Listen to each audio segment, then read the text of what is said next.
así extraño como parece, si vivimos lo suficiente, llegaremos a vivir de manera indefinida. Viviremos indefinidamente. Al menos lo que es seguro, Jesús, es que vamos a alcanzar un promedio de 120 años.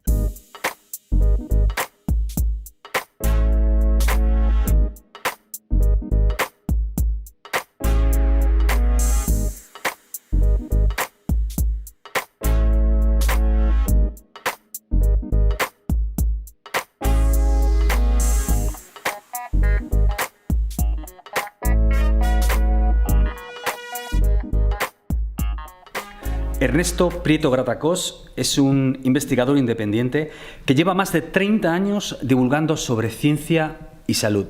En este podcast de casi 2 horas le pregunto por diferentes estrategias de longevidad para vivir hasta los 100, 110 e incluso 120 años con un grado razonable de salud, de movilidad y de capacidad cognitiva. Encontrarás los detalles de esta conversación en la línea del tiempo en la descripción del vídeo.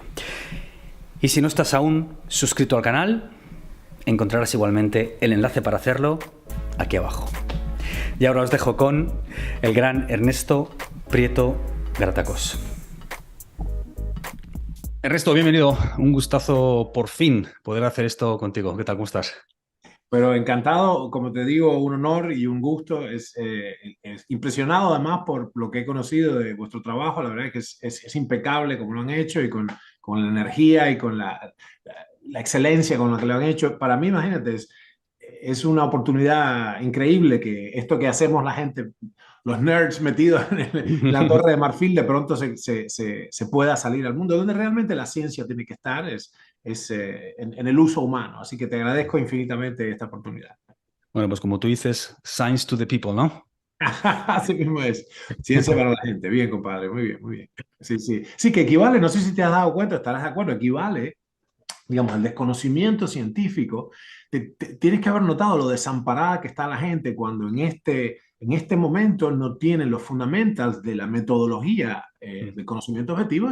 Es equivalente a ser analfabeto 120 años atrás. O sea, realmente estás en seria desventaja no conociendo nada del conocimiento objetivo. O sea, sí que es difícil para la población que no está, digamos, sistemáticamente educada en esto. Y no es muy difícil. Ahora tenemos todas estas herramientas que son increíbles para acceder a ello, ¿no? Así que ojalá que sirva mucho para esto. Eso quiere decir que paradójicamente hoy hay infinitamente más oportunidades, más herramientas y sin embargo parece que el conocimiento científico pues no llega tanto como debería llegar teniendo en cuenta todos los recursos que hay, ¿no? Y que tenemos. Sí, muchas distracciones, tú dirías, ¿no? Sí. Imagínate, tenemos resonancia límbica con un montón de cosas atractivas, shiny, ¿viste? Brillantes, rutilantes, que no tienen nada dentro. O sea, está realmente... Ahí, bueno, yo pienso que es parte del asunto de, en vez de hacer un mandato que no se produzcan más porquerías, hay algunos canales que merecerían, ¿no? Un mandato, un edicto imperial, deshágase de este canal, pero lo interesante de ahora es que hay que elegir. Este es el libre albedrío famoso. Entonces ahora hay que poder, realmente tenemos que hacer el esfuerzo de elegir, ver solo cosas de buena calidad y mantener una línea consistente, ¿no? De calidad. Así que, bueno, ojalá que sea así. Pero bueno, requiere labor de gente como tú, porque si no, es imposible. Sí, requiere un esfuerzo. Vamos al grano, don Ernesto. Estoy muy impresionado por todo el trabajo que haces. Yo te sigo hace un par de años y la verdad es que, como decía al principio y que hemos hablado un poquito antes de empezar a grabar, realmente el mundo necesita más gente como tú. Quiero centrar esto en un tema que a mí y a nosotros nos interesa mucho, que es, por supuesto, la salud, pero asociada a la longevidad. No vamos a entrar en filosofadas sobre longevidad. Quiero centrarnos en estrategias prácticas. Tú que has estudiado tanto esto, llevas tantas décadas ahondando en todos estos temas. Estrategias, prácticas que la gente pueda aplicar en su día a día, que no cuesten dinero y que cualquiera pueda implementar. Pero antes sí quiero entrar un poco de filosofía, ¿eh? Me gustaría saber tu opinión sobre el concepto de la velocidad de longevidad de escape, sobre todos estas grandes investigadores también, ¿no? Que están promoviendo pues el hecho de que podríamos conceptualmente alcanzar la inmortalidad como especie. No sé si tú prestas atención a todo esto o si Sí. dedicas De algo de hecho, tiempo. Sí, sí, hace muchos años, cuando los dos publicamos un libro a la vez, con Ray Kurzweil intercambiamos una breve relación epistolar, era un tipo súper serio, en mi opinión, y el concepto de escape velocity que yo había de alguna manera rescatado para la oncología en particular, porque era una cuestión, digamos, hay un grado de atrición tumoral y un grado de replicación, en fin, esa hipótesis, digamos, esa analogía para que nuestra audiencia sepa, la velocidad de fuga es un concepto astronómico en particular o aeronáutico, que es que un objeto tiene que estar volando por encima de un cierto umbral crítico, que son 11 kilómetros por segundo, para poder escapar de la atracción gravitacional. Esto es muy sencillo, es que la velocidad, el momento angular tiene que ser el exactamente opuesto al pool gravitacional. Solo así te puedes escapar de la Tierra. Bueno, ok, entonces esta idea que era muy interesante y él en ese momento, cuando yo escribí Bioregeneración, creo que 6 meses después salió el libro de él, que fue muy importante para mí esa validación, ¿no? Me gustaba como solo. El libro se llama Fantastic Voyage y la hipótesis central de ahí es un libro sobre biogerontología, ¿no? Ya tiene 15 años el libro por lo menos. Y decía, live long enough to live forever. Y yo dije, escape velocity, así que nos empezamos a escribir. Y el asunto es, si vivimos lo suficiente, la idea básica para que nuestra audiencia entienda es, si vivimos lo suficiente, en la medida en que va creciendo el conocimiento científico, nos empuja un poquito más, la innovación científica nos empuja un poquito más, lo cual nos deja justamente recibir los nuevos beneficios y eso nos empuja un poco más y nuevas intervenciones y así. Con lo cual hay un punto donde quizás la mejor manera de verlo es, nosotros nos envejecemos a una cierta velocidad. Claro, nuestro cuerpo ahí tiene una erosión telomérica, hay una cuestión termodinámica, hay acúmulo de daño en el ADN, como quieran verlo. El porcentaje al cual se erosiona, se deteriora nuestro organismo, está de la mano de un porcentaje de un cierto grado de reconstrucción. Es decir, nadie tiene una cicatriz, una herida abierta, salvo en el corazón, una herida abierta durante 15 años. Y el cuerpo se regenera. El grado de regeneración y el grado de deterioro se contraponen, digamos, están allí en pugna y creo, obviamente, los resultados son obvios, que es la muerte. Creo que todos podemos coincidir que hay un neto negativo. El resultado entre reparación y destrucción es ligeramente negativo a favor de la destrucción. Eso es una entropía biológica, fantástico. Técnicamente, si nosotros podemos igualar esas dos cosas, o aunque sea marginalmente subir 0,1% de restauración contra deterioro, técnicamente estaríamos rejuveneciendo en función del tiempo. Ahora, la cuestión es cuán cerca estamos de ello. Justamente recibí estos días, por eso lo anuncié, el librito de Derek de Sola Price, que lo vengo queriendo hace mucho. Digamos, lo claro, me dio a mí la idea inicial y él estudió básicamente su disciplina. Este es un tipo fascinante, pero en inicio es, ok, ¿a qué velocidad aumenta el conocimiento científico? Y lo que ha hecho este hombre es una pesquisa de todas las formas de publicación científica del siglo, qué sé yo, 14 para acá, muy lento ese desarrollo, los primeros papers, ¿no? Principia matemática, de rerum natura, etc. Y lo que vio es que sistemáticamente, a lo largo de los siglos, se mantiene un ritmo preciso de crecimiento de conocimiento científico. Y esta ley de poder, este power law, lo que dice es que está creciendo, pero cuando me metí en el mundo de la oncología clínica, 20 y pico de años atrás, dije, bueno, déjame hacer una especie de búsqueda bibliotecológica, cuál es el estado de la gestión, state of the art, ¿no? El estado de la profesión. Y lo que encontré es que la información científica se duplica cada 9 puntos, no, perdón, crece a razón de 9,23% anual en oncología. Hay otras disciplinas que crecen más rápido. Un poquito te acordarás la ley de Moore, que la capacidad de cómputo se duplica cada 2,6 años, una cosa así. Ahora, acá el asunto es, si ese es el ritmo de crecimiento del conocimiento científico, y si ustedes quieren, amigas y amigos, escuchan, googleen en pubmed.gov, googleen, qué sé yo, metformina, la cantidad de papers sobre metformina, sobre té verde, sobre lo que fuera. Es decir, a este ritmo sostenido de conocimiento científico, que se va reflejando en que cada vez tenemos una expectativa de vida más grande. La expectativa de vida no debe ser confundida con la longevidad máxima, pero también la longevidad máxima viene subiendo algo así como 2% cada década, lo cual es muy interesante, de los últimos 200 años. Esto quiere decir que hay alguna relación, alguna influencia entre el conocimiento científico, la emergencia de nuevo conocimiento y la aplicación práctica que prolonga efectivamente nuestra existencia. Así que la pregunta de todos es, bueno, ¿cuándo va a llegar? ¿Cuándo alcanzaremos los 11 kilómetros por segundo de escape velocity, ¿no? De velocidad de fuga? Ray Kurzweil dice que estamos a 12 años o como mucho 19 años de eso. Yo pienso que va a tardar un poco más porque las inferencias que se están haciendo de la literatura, a mi juicio, tienen un error metodológico fundamental. Te acordarás de Satchit Panda y toda la cuestión de circadiana y el inicio de esta visión de, digamos, el ayuno intermitente, lo que nosotros llamamos, bueno, time restricted eating era la idea, era alimentación intermitente, pero el ayuno cayó ahí, ¿no? Nosotros consideramos ayuno, técnicamente lo definiremos después, un poco una cosa cuantitativamente diferente, bastante más difícil de lograr. Pero el punto es que hay unos errores metodológicos basados en no considerar, o sea, unas inferencias no justificables de la observación de ciertas intervenciones en ratoncitos y en anélidos y en moscas para la especie humana. Y la diferencia está en que nuestra tasa metabólica basal es mucho más lenta que la de las especies pequeñas. Con lo cual, las intervenciones que hemos hecho en el laboratorio en especies pequeñas, que prolongan dramáticamente la existencia, 50%, 38%, etcétera, no son igualmente replicables en la especie humana. O sea, las condiciones de replicación son arduas. Es decir, nosotros, por ejemplo, yo he hecho ayunos de 21 días en condiciones controladas. Chicos, no hagan esto en casa. Con mis médicas y médicos, mis bioquímicos, mis farmacéuticos, con un equipo de gente que me quería y me observaba a diario, hice 21 días absolutos sin comer, limpiar el intestino, todo, the whole shebang.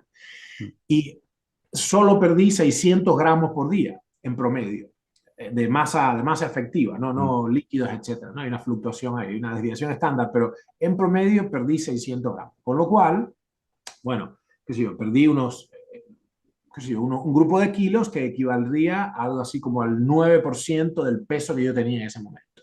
21 días sin comer para el 9% de la masa corporal. Un ratoncito pierde el 10% de su masa corporal en un día y medio de ayuno. O sea, si lo hambreas mucho más, directamente lo matas, lo liquidas. Cuando ya pierde el 40% del carcass, muere de falla multiorgánica. Teóricamente tiene una reserva calórica en los músculos y los tegumentos y la grasa un poco mayor, pero nunca llega a ser así, nunca llega a consumir todo eso. Así que bueno, hay un problema de esto, la calorimetría de esto está muy clara. Entonces, lo que yo pienso es que se han apurado. Yo creo que por wishful thinking, ¿no? Ray Kurzweil y todos, y Peter Diamandis, que quieren que esto sea más pronto. Yo pienso que va a tardar un poquito y que probablemente requiere, lamentablemente para nosotros que ya no tenemos 20 años, requiere, al menos al inicio, un nivel más alto de preservación, o sea, menos deterioro. O sea, esto puede ser más fácilmente aplicable en veinteañeros que en personas que ya tengo 55 ahora y pico, 55 y medio, entonces yo tengo ya mucho más daño acumulativo y las posibilidades de despertar, asumiendo que estas técnicas se traten de células madre pluripotenciales y otras cosas, ¿no?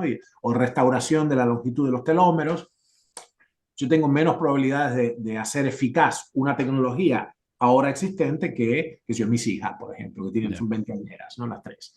Así que bueno, yo pienso que hay un poquito más de demora. Todos Pero especulábamos. conceptualmente sí crees que llegaremos ahí. Oh, absolutamente, absolutamente. Así extraño como parece, si vivimos lo suficiente, llegaremos a vivir de manera indefinida. Viviremos indefinidamente. Mm. Al menos lo que es seguro, Jesús, es que vamos a alcanzar un promedio de 120 años. Porque hay una cuestión que es el límite de Hayflick y tiene que ver con la cantidad de replicaciones posibles en total para las células de una especie. Acá hay está el guardián de los telómeros, ¿no? Guardián del umbral, pero yo pienso que el límite de Hayflick es una pared muy importante que va a requerir otra, digamos, una cosa es llegar a la Luna y otra es establecer una colonia en Marte. Es dos órdenes de magnitud más difícil, más complejo y por tanto más improbable. Definitivamente la humanidad en pleno puede aspirar a, si no hay otros rollos, digamos, si no hay accidentes que destruyen la totalidad irreparablemente la maquinaria, sí, a vivir 120 años, 123 también. Y esto, bueno, Leonard Hayflick se revolcará en su tumba porque le superaron el límite, pero después es la otra batalla, ¿no? Yeah. Lo cual nos trae un montón de problemas. Digamos, es un problema que queremos tener, pero caramba, que va a ser difícil que en el planeta la gente básicamente no muera, ¿no? ¿Cómo se sostiene eso? Sí, al final, a diferencia de lo que tanto se repite, quizá el problema no sea la superpoblación, sino la underpopulation, ¿no? Al final, puede ser que el Sí. problema sea el contrario. Sí, mira, estoy hace rato en problemas con eso porque, de hecho, hemos publicado una serie de análisis llamada La pesadilla de Malthus, se llamaba ese material, porque yo tengo una extraña perspectiva del asunto demográfico. Para establecer quizás las bases, primero Jesús, nuestra audiencia requeriría saber primero que existe una transición demográfica bien descrita, que es que el promedio de las familias humanas tenía muchos hijos, es decir, creaban hijos durante todos los años de la edad fértil. La tasa de mortalidad era enorme, o sea, de 9 hijos te quedaban dos, una cosa así. Y entonces pasamos de tener a una inmensa, o sea, muy prolíficos, decenas de hijos en algunos casos, una inmensa tasa de mortalidad, a de pronto en épocas modernas tener cada vez menos hijos por cada dos personas que se juntan, o sea, el ratio de la tasa de natalidad fue bajando, y teníamos una mayor supervivencia, mucho mayor, o sea, la cantidad de muertes por cada 1.000 nacidos vivos cayó estrepitosamente en el siglo XX, estrepitosamente. Y entonces acá el asunto es que, de acuerdo con Thomas Malthus, uno de los problemas más serios es que confrontaba a la humanidad es que los periodos de bonanza económica producían una explosión demográfica y esa explosión demográfica rápidamente consumía los recursos recientemente creados y volvía a sumirnos en la inanición, en las enfermedades, digamos, la muerte por hambre, digamos, las dificultades económicas, que ponían un coto a la propia proliferación humana. Lo que ha venido pasando, esto lo sabe todo el mundo, es que la población humana se ha venido duplicando firmemente cada 40 años, el doubling time es 40 años, más o menos unos pocos, desde, bueno, esto lo hicimos hacia atrás, lo medimos hacia, qué sé yo, en las Américas, esto se cumple casi con un 2% de error hasta el primer censo conocido, que fue el de Domingo Faustino Sarmiento, y ese cumple perfecto, ¿no? Es decir, la población humana se venía duplicando, ¿no? Esa regresión se puede hacer y de pronto entonces, si la haces al revés, dice, bueno, hay un punto donde la Tierra, digamos, si cada 40 años se duplica, quiere decir que en el 2060 vamos a hacer, ¿cuánto sería? 16.000 millones de habitantes. La pregunta que nos hacemos las personas que estamos en la biología, la ecología, es ¿cuál es la capacidad de carga del ecosistema llamado Tierra? O sea, esta nave espacial, ¿eh? Que está haciendo sus movimientos en el sistema solar, tiene una capacidad de carga, esto tiene una letra que nosotros ponemos que es K, Carrying Capacity, es una constante conocida. Todo ecosistema tiene una capacidad limitada, finita, de alojar seres vivientes, por una cuestión termodinámica. Entonces, K, la capacidad de carga del planeta Tierra, yo la calculo en alrededor de unos 9.500.000 millones de personas. 9.000, o sea, 9.5 billion, no es infinita. ¿Ya? Y aquí el asunto está más complejo porque lo que tenemos acá ahora es un population crunch, es decir, los números van creciendo. Es verdad que el número total de la población crece, pero simultáneamente se está dando un decrecimiento, de hecho, lineal de la tasa de natalidad. Así que en un punto, cuando ya en muchos empieza a ser negativa, yo estaba de hecho viviendo unos meses en Cataluña, años atrás, en el 18, estábamos conversando justamente con un excelente, un extraordinario oncólogo, se llama Pere Gascón, y nos llegó la noticia en ese momento, me salió en el teléfono, porque tengo alarmas, porque por primera vez se registraba una tasa negativa, o sea, inferior a 2 de natalidad en España. Dice, ok, empezó a pasar, ¿no? Empezó a pasar.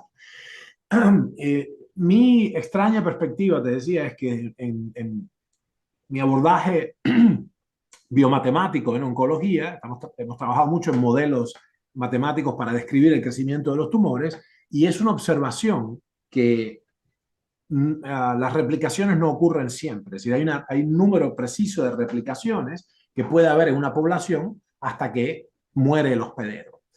Y las características de las últimas fases de los tumores son características semejantes a las que están a las demografías de la Tierra. Es decir, Hmm.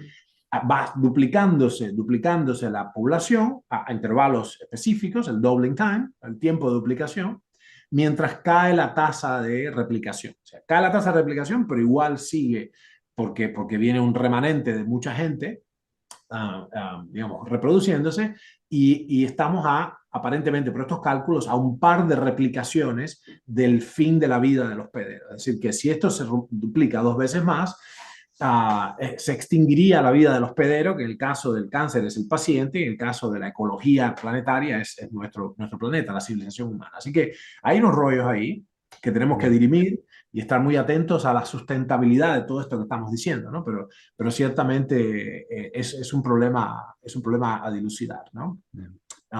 Y bueno, está la cuestión tan disruptiva de no solo la población, lo que está subiendo, la población crece exponencialmente y nuestro uso de la energía crece supraexponencialmente, ¿no? Entonces estamos en un rollo importante que hay que dirimir, ¿no? Complicado y complejo.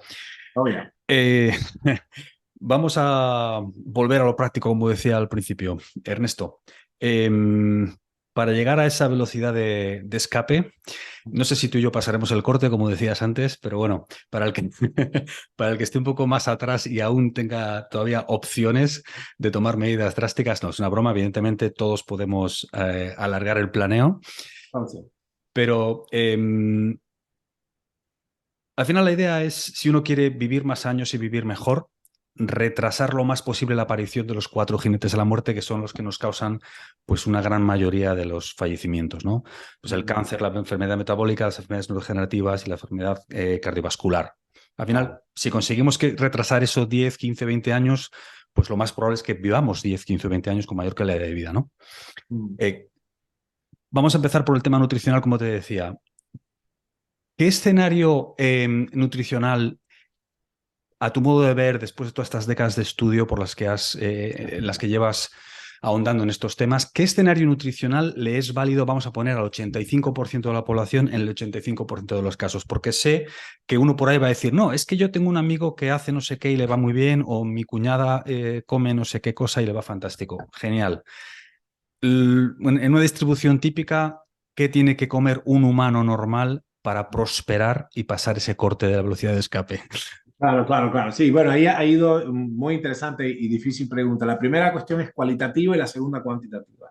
En términos cualitativos, lo que la data permite ver, la data empírica, es que lo que nos sostiene, aquello que nos sostiene es un puñado más que un puñado, es un conjunto bastante extenso de sustancias y en definitiva, más allá de lo que uno se trague, uno de lo que uno coma, el proceso de la digestión tiene que liberar al torrente sanguíneo un número bien conocido de sustancias. En el caso de los nutrientes esenciales son 40 nutrientes infabricables, absolutamente críticos, etc.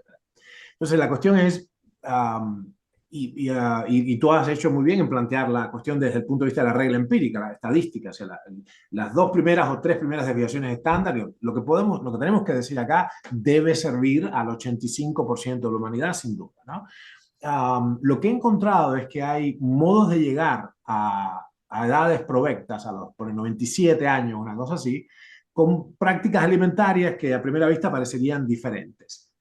Pero lo que es seguro es que no hay que dar de comer. Yo digo, la ley primera de la nutrigenómica es no dar de comer azúcar a un cavernícola.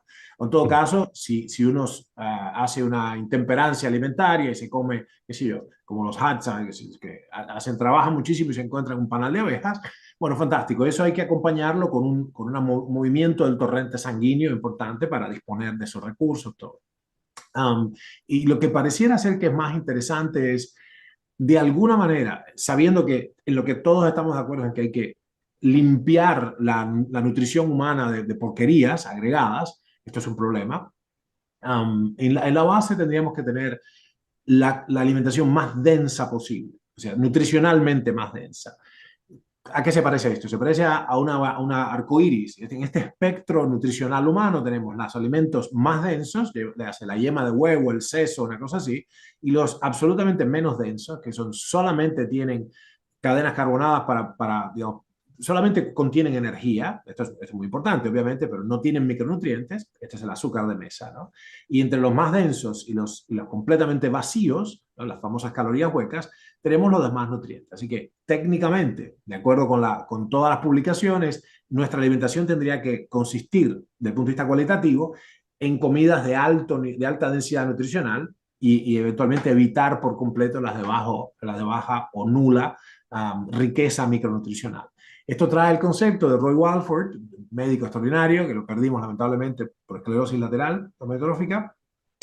Fue el médico, de hecho, del experimento Biosfera 2. Y Roy Walford configuró esto en el acrónimo CRON, C-R-O-N, ¿no? Caloric Restriction with Optimal Nutrition. Optimal, no sé bien cómo es. Caloric Restriction with Optimal Nutrition, que sería algo así como comer la menor cantidad de calorías posible, aquí está el aspecto cuantitativo, con la mayor la mayor concentración de nutrientes, de micronutrientes posibles. Y esto se puede hacer ahora mucho mejor que nunca antes. De hecho, aparece una nueva oportunidad para los que ahora estamos vivos con la tecnología existente, que es podemos tener los nutrientes absolutamente puros. O sea, un megavitamínico que contiene las sustancias ultra esenciales, 0 calorías. Esto nunca antes fue posible, ¿no? Y el problema deviene entonces cuál es la adhesión de la persona a la dieta esta ultra restringida y los megavitamínicos que te caen como un ladrillo en el estómago, ¿no? Bueno, en el medio de esto tenemos que encontrar. Lo que sí es seguro, mis amigas y amigos, es que no se puede sobrevivir mucho en este planeta comiendo como una bestia sin pausas alimentarias. Y la verdad sea dicha, la única intervención genuinamente validada en ciencias para prolongar significativamente la vida en los modelos animales ha sido la restricción calórica severa. Right? Ahora, ¿cómo se hace esto? Se quita la mitad de las calorías toda la vida. ¿Cómo se hace? Se empieza en la niñez, se empieza después de la maduración sexual. Nosotros decimos el tiempo T-sex, ¿no? El tiempo desde la maduración en adelante. ¿Cómo se hace? ¿Se hace con restricción moderada crónica o con una alimentación normal estadísticamente hablando para la especie, y ayunos profundos? Pues lo que encontramos en nuestro laboratorio es que, al menos para la especie humana, es mandatorio hacer ayuno profundo.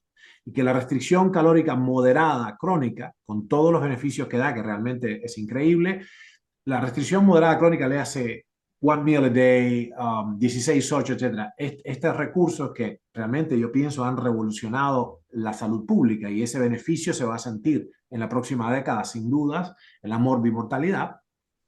No, digamos, nos hacen alcanzar un número mayor de humanos, alcanzamos la longevidad, perdón, la expectativa de vida, digamos, mejor, pero no necesariamente te empuja a los niveles estratosféricos que estamos queriendo estudiar. Es decir, empujar la longevidad máxima de la especie humana, sobrepasar los 97, digamos, requiere ayuno profundo. ¿Y por qué es esto? Pues lo que vimos, esto otra vez retrotraernos al diferencial de la tasa metabólica, lo que vimos es que en los humanos, para que se produzca autofagia, y todo el secreto parece ser la autofagia, un complejísimo método de supervivencia en condiciones de hambruna, necesitas estar varios días incluso sin comer. Para algunos fenotipos, tú eres un tipo súper saludable, atlético, lo que te he visto hacer es increíble, tú creo que entras en cetosis completa, en cetosis franca, cetosis fisiológica, definida por tener 3-4 milmoles por litro de cetonas y 50 o 60 de glucemia, te debe costar 36, como mucho 48 horas. ¿Right? Y ahí empieza la fiesta. El asunto es que la gente confunde la restricción calórica con la autofagia. Y las dos cosas no necesariamente son lo mismo. Es más, se puede estar en cetosis porque técnicamente estás quemando más grasa y estás en pronunciado y sostenido déficit calórico, y no estar en autofagia. Porque arruinas la cetosis porque tomas, qué sé yo, aceite de coco, o isoleucina, o aminoácidos ramificados, o café. El café es una sustancia compleja llena de granos que tienen péptidos, ciertos aceites, tiene azúcares también, el café por supuesto, y te sostiene el café, pero frena la autofagia. Ahora escuchen, la autofagia como proceso celular, a nivel celular, es exquisitamente sensible a las moléculas nutricionales. O sea, yo puedo estar en hambre sistémica, y si pongo algunos alimentos, en particular digamos, los aminoácidos ramificados, otros, freno en seco la autofagia. Pero es un palo en la rueda. Entonces has pasado 3 días de hambre inútilmente. Tienes los beneficios de la corrección, digamos, del desorden metabólico, macrometabólico, pero no los beneficios de la autofagia regenerativa que es intracelular. Esto se conoce como ya los cambios ultraestructurales, es decir, cambios que no se ven en el microscopio electrónico, perdón, óptico, sino en el electrónico de barrido. Se requiere 3 órdenes de magnitud más de resolución para ver esos cambios, ¿no? Las vacuolas y todo esto. Autofágicas. Entonces, la autofagia es fundamental y esto no nos pasa. Jesús, no nos pasa, lo hemos medido.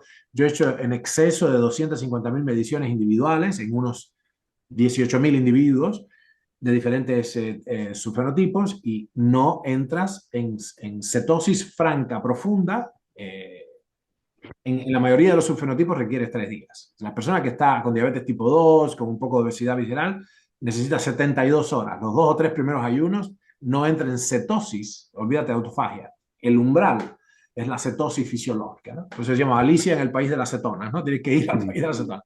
Y después la cosa está, ok, ya estoy en cetosis, franca cetosis, que implica que ha habido un corrimiento sistémico, un profundo despertar del cuerpo. Es una reacción. Discúlpame que te Sí, interrumpa, sí, dime, dime. Ernesto, pero te quiero decir, todas estas personas que vemos en Instagram llevando una dieta cetogénica alta en grasas, con la medidora de cetonas, que llevan 3 días comiendo a un 90% grasa y que el aparatito da 2,8, eso no es cetosis franca. No, no, es falso, no, no hay tal cosa. En particular, si usan aparatos como... Hay ciertos aparatos, no quiero lastimar a nadie con esto, pero digamos, hay algunas... hay un error metodológico ahí. Y si miras las cetonas en orina o las cetonas en el aliento, es decir, la cetonuria o la cetoexhalación, eso tiene un margen de error muy grande y no te dice el estado real interno. Cuando tú miras con aparatos validados por la FDA para el uso hospitalario, o lo miras con aparatos de mesada, cuando lo haces con bioquímica clínica de mesada, Mm. tú te das cuenta que para lograr subir las cetonas en sangre, cetonemia, no cetonuria, requieres tranquilamente es un esfuerzo enorme, un esfuerzo metabólico enorme. Tienes que traer un pronunciado déficit calórico varios días. O sea, tienes que barrer con toda la reserva de glucógeno, número uno. Esto no pasa en 2 minutos. Y después de eso tienes que, bueno, activar la betoxidación de los ácidos grasos. Yo he visto miles y miles y miles de personas que comen meses enteros, no low carb, zero carb, no carb, ¿no? NO carb.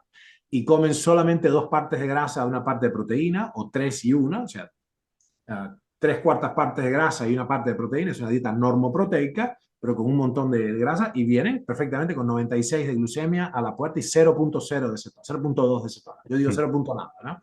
Estoy hablando de miles y miles y miles y miles de casos. ¿Okay? Yeah. Nosotros dejamos de medir el pH, por ejemplo, en pacientes portadores de tumores sólidos, con 2 días de ayuno absoluto, a la medición 8.000 o 12.000. Cuando lo medimos 12.000 veces, dije a los médicos, no gasten más esto. 7,4 era siempre. ¿Vale? Entonces, yo te digo esto no porque el pH sea el estado, el equilibrio ácido-base no es parte de lo que estamos hablando, no es muy importante, pero para decirte la magnitud de las mediciones que hicimos. Y bueno, y los cacharritos de mano, los cacharritos que se venden para esta cuestión, pero en la cultura, tienen un margen de error, que se llama el uncertainty, inaceptable. Por ejemplo, hay una marca específica que no tiene importancia, pero es casi todas, que sobredimensiona las cetonas en sangre por un factor de 20 veces, 2000%, no 20%, 2000%. Y además subdimensiona, y en particular esto es un error con los de, con digamos, hay plataformas que son muy robustas, que fueron creadas para el manejo del diabético seriamente descompensado, y con eso no hay, el margen de error es 4%, y hay otras que son unos aparatejos que no, que no. Así que la famosa dieta cetogénica, que nosotros hacemos en el entorno clínico hace 27 años, o sea, no es que, y yo la he estudiado en el Ártico canadiense con los cazadores inuit que comen solamente foca cruda, ¿no? Y si no hay un déficit calórico, no hay cetonemia. O sea, si yo digo que algo es cetogénico, básicamente quiero decir, bueno, ¿qué quiere decir? Que produce una elevación, digamos, sustancial de las cetonas en sangre, la cetonemia, no la cetonuria, o la cetoexhalación. Um, y eso no sucede así nomás, no sucede si comas solo grasa. Si lo que comes es suficiente, ¿por qué es esto? Porque nuestro hígado tiene la capacidad de fabricar azúcar de nuevo, la síntesis de nuevo, como tú sabes, la gluconeogénesis, y lo hace, y nunca la glucemia es cero. Y si tengo superávit calórico, puedo comer solo grasa, olvídate de aminoácidos glucogénicos, nada, grasa pura, Y puedo perfectamente tener 78 de glucemia, ningún problema. ¿Vale? Lo que no tengo Ya. son picos, pero tengo el hígado sigue fabricando, digamos, azúcar. Así que esto ubica o requiere que la persona haga, cuando dice tengo una dieta cetogénica, tiene que designar muy bien en el entorno experimental seguro, ok, ¿qué exactamente qué quieres decir con esto? ¿Cuál es la definición cuantitativa? ¿Cuál es el ratio glucosa-acetona? Um, ¿En qué fluido lo vas a medir? ¿Es en el líquido cefalorraquídeo? ¿Es en las lágrimas? ¿Dónde es? No es lo Ya. mismo las cetonas que se escapan en orina, que son metabolitos terminales, que las cetonas que están en sangre, que están cargadas de valor energético. Así que bueno, eso nos pone, volviendo al tema de la autofagia, nuevamente hay que distinguir entre cetosis franca, y autofagia. La autofagia requiere un cambio neuroendocrino muy grande, donde el organismo dice, la fiesta se terminó, paró la música, como las sillas, ¿no? Las sillas musicales, y baja, pero violentamente, la tasa metabólica basal. Y nosotros nos dimos cuenta, porque esto fue quizás hace 17 años, las personas en ayuno profundo, y esto requería la mayoría de los subfenotipos, la gente con más resistencia insulínica, más obesidad, requerían 72 horas mínimo, seguro. En 96 horas empezamos a ver que a la gente se le subía el tiempo de apnea, tiempo de apnea basal, se podían aguantar el aire acostados en su cama, 50 o 100% más. O sea, se duplicaba una sola bocanada de aire, daba 50% o el doble de tiempo de aguante, de tiempo de apnea. Y no había ninguna razón para explicarlo. No podían haber fabricado más mitocondrias en 3 días, ni podrían haber duplicado su capacidad cardiovascular en 3 días, 3 días de ayuno encima, y la única explicación era una baja de la tasa metabólica basal.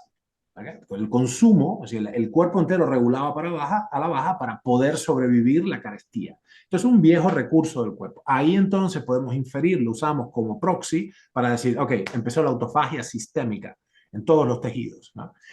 Qué sé yo, hay tejidos como la retina que tienen una autofagia intrínseca, aunque esté el organismo alimentado, pero en el cerebro, el hígado, los tegumentos, el pulmón, los tejidos viscerales profundos, requieres 3 o 4 días de hambre absoluta. Mm. Tiene que, tiene que bajar el pool de aminoácidos. No solo barrer la reserva de glucógeno, tiene que bajar el pool de aminoácidos, tienes que ponerte en estado francamente catabólico. Ahora, Mm. piensen un minuto, mis amigos. Esto es una cosa validada por la data empírica. Tengo que ponerme en estado profundamente catabólico, recuerden, anabólico y catabólico, ¿no? El anabolismo es la vertiente de nuestro funcionamiento que construye tejido, el catabolismo el que libera energía a partir del tejido que ya tenía. Sencillamente, ana, cata, ¿right? Mm. Yo tengo que ponerme en profundo estado catabólico para que el cuerpo, las células interpreten, ok, estamos en la cuarta glaciación, va a haber un mes de invierno, no hay nada para hacer, bajen el fuego de la vida, ¿no? The fire of life, para poder sobrevivir. Y, por cierto, estos muebles viejos que no vamos a necesitar, que están más gastados, las proteínas viejas, las mitocondrias cachuzas, tírenlas al fuego mitocondrial para sobrevivir en el invierno. ¿Right? El resultado es que te pones más chiquito, te Mm. pones notablemente más chiquito. Um, pero después aquello que te queda son los muebles mejores, las mejores cosas, ¿no? Es decir, el resultado final de esto, si sobrevive el organismo a la hambruna, que muchas veces no pasaba, es que tú tienes pocas organelas, te queda poco adentro, pero lo que te queda es perfecto, te queda lo mejor de lo mejor. Mm. Lo cual Jesús entre nosotros nos dice qué inmensa sabiduría tiene, qué inteligencia tiene la célula. Me gustaría seguir vivo para entender los próximos 100 años cómo demonios pasa eso. ¿Cómo es que la célula decide en la sopa interna qué organela degradar primero? ¿Cómo se da cuenta de que hay una mitocondria más vieja que otra o un complejo de Golgi, viste, más... ¿Cómo es esto? ¿Cómo se hace esa señalización? Bueno, quedará Claro. para el futuro, pero el hecho concreto es que pasa. Así que, Mm. y en nuestra especie, la clave tiene que ser, esto pasa por aquí. Yo estoy en las antípodas un poco de la escuela de David Sinclair y otros muchos, por ejemplo, Aubrey de Grey. Yo pienso que la clave de esto es termodinámica, no es una cuestión de ingeniería, de reparar, ¿no? Las hormiguitas que reparan los telómeros. Es una cuestión termodinámica muy compleja, y esto es claramente, digamos, claramente ejecutable a través de la autofagia del ayuno profundo. Ah. Pero el profundo, repito, ¿no? Mm. Me gustaría ahora ahondar en cuál sería un escenario tipo para una persona, pues como yo, por ejemplo, o alguien que quiere llegar a esos niveles que hablábamos antes, digamos, un protocolo anual, vamos a decir, de ayuno profundo. Pero antes de eso, entonces me gustaría, para cerrar, digamos, el capítulo de la nutrición y sobre todo del ayuno intermitente o del time restricted feeding, como decías tú antes, que efectivamente el concepto de ayuno se ha colado ahí, pero no debería estar ahí, ¿verdad? Es lo que interpreto que vienes a No, decir. claro, tenemos Es que ponernos de nomenclatura, acuerdo en la terminología. sí, es terminología, pero bueno, que no debería estar ahí, ¿no? Entonces, no me ha acabado de quedar claro del todo, Ernesto, si tú vienes a decir que lo que llamamos ayuno intermitente, básicamente, más allá de una limitación de ingesta calórica, no tiene ningún efecto, es lo que entiendo que No, no, no vienes, ningún ¿no? efecto. Es que no es capaz de, o sea, que no debemos pensar que con restricciones moderadas crónicas, le hace ayuno intermitente, Sí, se van a obtener los mismos resultados experimentales, que son dramáticos, por cierto, en la especie humana. La razón de esa es la ley de Kleiber, es la tasa metabólica basal declina en función, o sea, crece en función del tamaño, pero no crece linealmente, sino correcto, sublinealmente. En otras palabras, un elefante tiene un metabolismo muchas veces más lento, centímetro a centímetro, libra por libra, que un ratoncito. ¿Sabes? correcto. Entonces, no podemos esperar que las mismas restricciones, que son violentamente, dramáticamente eficaces Sí, en es especies exponencial, menores. son órdenes de magnitud mayor, ¿no? Sí, sí, sí, es increíble, Vale, increíble. Y esto está hecho, esto se cumple, por cierto, a lo largo de 26 órdenes de magnitud, desde las bacterias hasta los cetáceos, la ballena azul. Si esto es una ley férrea de la biología, se llama la ley de los tres cuartos, la ley de Kleiber. Entonces, honor a quien honor merece, las estrategias de restricción calórica moderada han probado ser muy eficaces para frenar el deterioro metabólico de la población urbana, pero una cosa es con guitarra y otra con guayaba en barra, como decían la isla de Cuba, en mi islita natal, para lo que nos interesa acá, la prolongación así ya extrema de la longevidad vida máxima humana requiere intervenciones mucho más profundas. Y además, aquí la primera cosa es, no es lo mismo Jesús que Ernesto, que María, que Juan. ¿Sí? Y hay no uno, no dos, hay claramente por lo menos 8 subfenotipos humanos, 8 subgrupos humanos discernibles. No es lo mismo una joven atleta recién que empezó a menstruar, una atleta preadolescente que tiene, qué sé yo, 14 años, con un 19 de IMC, con las hormonas que se le salen por acá y que hace, qué sé yo, jabalina, que un señor mayor de 84, que tiene la próstata así, que tiene la cintura, tiene un IMC de 34. Entonces, hay, y la aplicación o sea, lo que vamos a decir ahora, tú me has pedido una especie de abordaje anual, nuestra audiencia tiene que entender que necesariamente es una generalización muy vasta y que la aplicación personal de eso requiere ulteriores discernimientos, ¿no? Yo no puedo aplicar lo que para ti es extraordinario, para otra persona es inútil y a un tercero lo liquida, ¿no? Vamos a utilizar esto entonces como un asesoramiento personalizado para Jesús. Muy Vamos a bien. imaginar una persona de 50 años, más o menos atlético, que más o menos lleva un estilo de vida en línea con lo que acabas de decir, alta densidad nutricional, cero procesados, cero ese tipo de alimentos que decíamos que hay que eliminar. No Eh, fumador. no fumador, por supuesto, actividad física diaria, buenos parámetros, bien, arriba del percentil. Ese caso Perfecto. hipotético, en ese caso Bien. hipotético, ¿cuál sería para alguien así, y bueno, más o menos, qué tipo de protocolos? Yo esto es algo en lo que he intentado investigar en profundidad, pero no he llegado a nada concluyente para mí. Es decir, estamos hablando de 4 ayunos de más de 4 días al año, estamos hablando de una semana cada X. ¿De qué estamos hablando aquí para alguien como yo? Bien, bien, bien. Puede ser. Bueno, la primera cosa es, vamos a empezar a hablar del umbral hacia atrás. Es decir, para todas las personas que escuchan, más allá de que esto es para Jesús, lo importante acá, lo que podemos decir que es aplicable a nuestra especie es cuántos días de autofagia efectiva tienes por año. Y sería una cosa así como por lo menos para poder repararse unos 4 días, 4 jornadas consecutivas, consecutivas o no, pero no importa, ahora me expreso sobre eso. 4 jornadas de autofagia efectiva, sistémica, profunda, 4 veces por año. O sea, 4 jornadas de autofagia efectiva en cada estación. Esto es lo mínimo minimorum. Ahora, la cuestión es, bueno, ¿cómo yo llego? Quizás debería haber antes que eso, realmente una falla mía, perdón, debería haber expresado que el criterio central de esta escuela de pensamiento en la que nos hemos basado, que mi laboratorio trabaja, es que hay una ley descubierta por Rubner en 1908, que es que el expendio calórico total de un individuo es inversamente proporcional a la longevidad de su existencia. ¿Okay? Entonces, en otras palabras, si bajo la tasa, no la tasa metabólica solamente, el expendio total, prolongo la longevidad máxima. Lo cual equivale a decir que tenemos una especie de batería, que hay un quantum de energía que nos es dado, ¿no? En biología estoy cometiendo un montón de errores juntos, ¿no? De pecados, pero si imagínense que yo agarro, como si fuera un cucharón, agarro un poco de vitalidad, te lo vierto y eso que tienes es tu vida útil. Como un poco como los autos, ¿no? Es decir, un auto puede hacer 500.000 kilómetros y los va a hacer en 3 años, si es Uber, 8 turnos, 3 turnos cada 8 horas, o más largo si es un auto de fin de semana. Es decir, el kilometraje que tenemos hay que gastarlo más despacio. Así que con esa noción básica, la noción de que el expendio calórico es inversamente proporcional a la duración de la existencia, la cosa sería que tú tienes que estar de la mejor manera, pero no te debes pasar de horas de funcionamiento, no debes entrenar de más, esto pone un techo al entrenamiento. El entrenamiento es, vamos a aclararlo rápido, una forma de medicina, plain and simple. Como dice Dan Peña, full stop. ¿Ah? Es una forma de medicina. La pregunta viene, ok, ¿cuál dosis de ese medicamento llamado power training uso? Bueno, el concepto, entonces, hemos hecho énfasis en el concepto de ejercicio mínimo efectivo. Y esto es la cantidad mínima efectiva de entrenamiento de fuerza que te arma para que tú puedas hacer frente a las acechanzas de la existencia, ¿no? Físicas y químicas, pero más que eso no. Porque donde quiera que tú haces gasto, requiere reposición calórica. Si vas a mantener tu peso, si gastas 100, tienes que ingresar 100 o te vas achicando. Y cada vez que tú ingresas calorías, ¿qué estás haciendo? Estás consumiendo tu reserva vital. Es el exacto opuesto de la restricción calórica. O sea, en los modelos animales, hasta cierto punto de hambre, donde el animal se depaupere y se destruye, el que menos calorías recibe, el que menos calorías gasta, no, perdón, el que menos calorías recibe es el que más vive.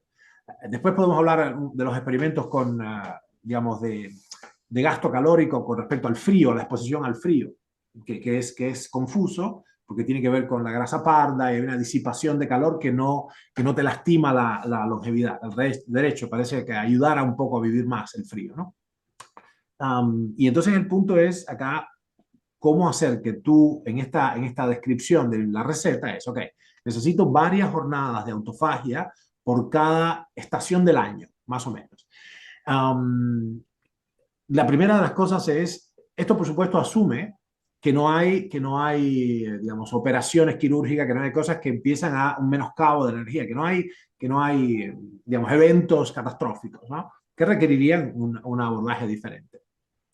La otra cosa que hace falta es entonces estructurar tu actividad para tener la biomasa suficiente, le hace, no se puede tener osteopenia y no se puede tener sarcopenia, y eso requiere entonces que tú pongas un techo. Nosotros lo hacemos muy fácil, hacemos, ok, tengo que entrenar todos los días que pueda, mínimo 5 de cada 7, fuerza, no hay que gastarse en hacer otra cosa, porque gasto, ¿ok? El gasto es el enemigo acá. Idealmente, por esto que acabo de decir, habría que vivir acostado. Y alcánzame aquello, ¿viste? Hablar lo menos posible, que gastes. Los taoístas decían, estate ahí como un leño, no gastes nada, no te exaltes, no te nada, quédate, porque como una tortuga, nosotros hemos estudiado los Galápagos, porque el que menos gasta es el que más tarde muere, ¿no? Entonces, ok, ¿cómo hacemos? Necesito no pasarme de rosca. Entonces decimos el ejercicio mínimo efectivo es ejercicio de fuerza, 5 de cada 7 días, con 30 minutos es suficiente, pero tú no violas un umbral que es el doble de la frecuencia cardíaca en reposo. Si ahora tenemos, no lo estoy midiendo ahora, pero en reposo no basal, si yo tengo 68 de frecuencia cardíaca, ustedes que están escuchando esto, midan en un minuto y trabajarían al doble de la frecuencia cardíaca en reposo, pero no más que eso. Para una persona de 30 años, la regla más o menos es las pulsaciones máximas de trabajo están cerca de 220 pulsaciones menos la edad. O sea, el número 220, uno le resta 30, que me queda 170, ¿puede ser? Yo, las aritméticas no son lo mío. Sí, las teorías de conjunto, pero la matemática no. Los detalles. Entonces, bueno, ok, por esta regla, desde la perspectiva atlética, desde la perspectiva superfuncional de romper récords y de ganar guerras, tendría que trabajar esa persona, ese joven atleta, a 170 pulsaciones por minuto. ¿Right? Desde el punto de vista biogerontológico es una barbaridad.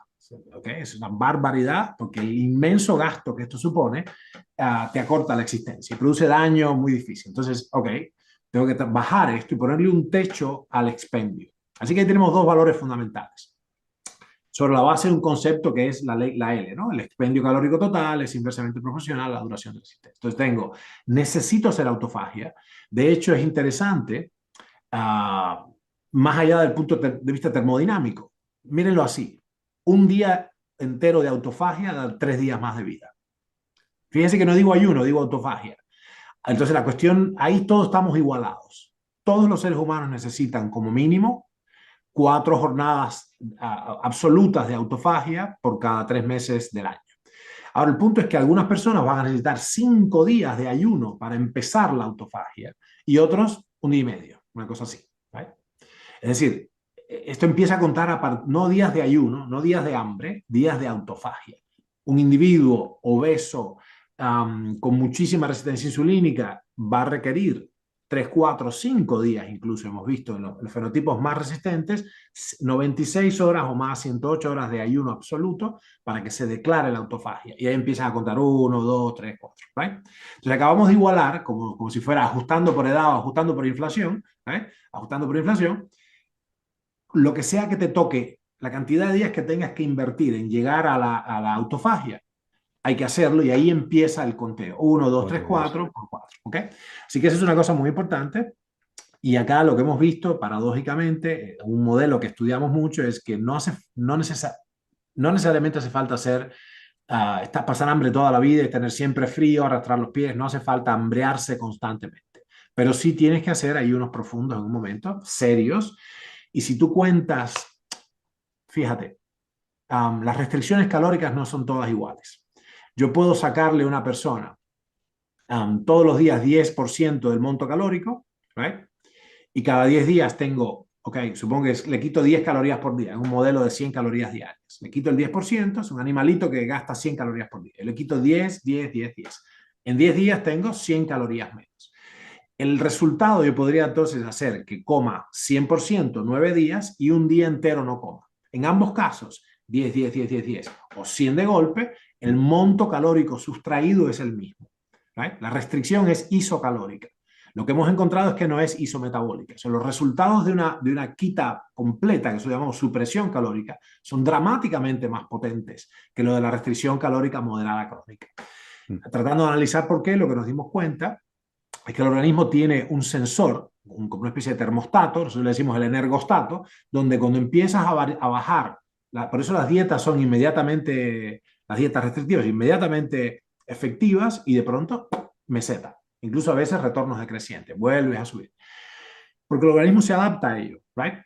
Entonces lo que queremos nosotros es un tipo de intervención a la que no te puedas adaptar. Es como el burrito estaba enseñando al burrito a no comer y casi lo tenía maestrado hasta que se me murió, ¿no? De pronto se me murió. Cuando estaba por aprender a no comer nunca, murió.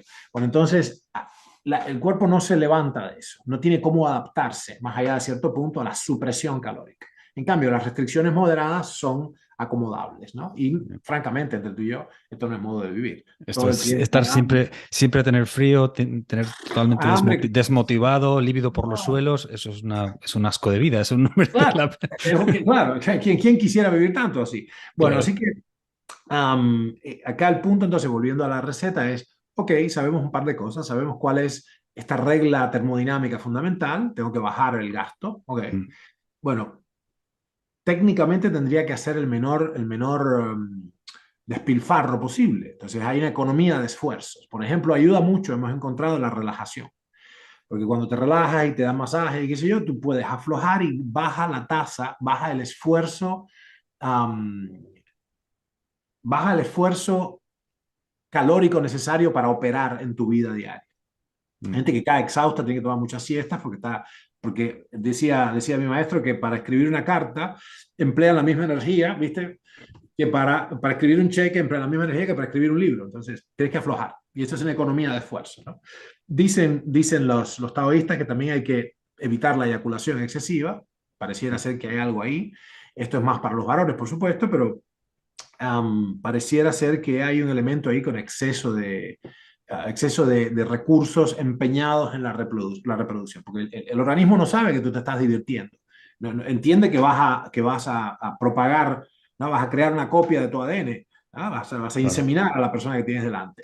Entonces se pone es un esfuerzo importante, um, importante para la especie, entonces pone recursos ahí, aloca recursos Pero en realmente todo lo mejor del organismo va ahí, ¿no? Porque interpreta que es una manera de replicar el ADN.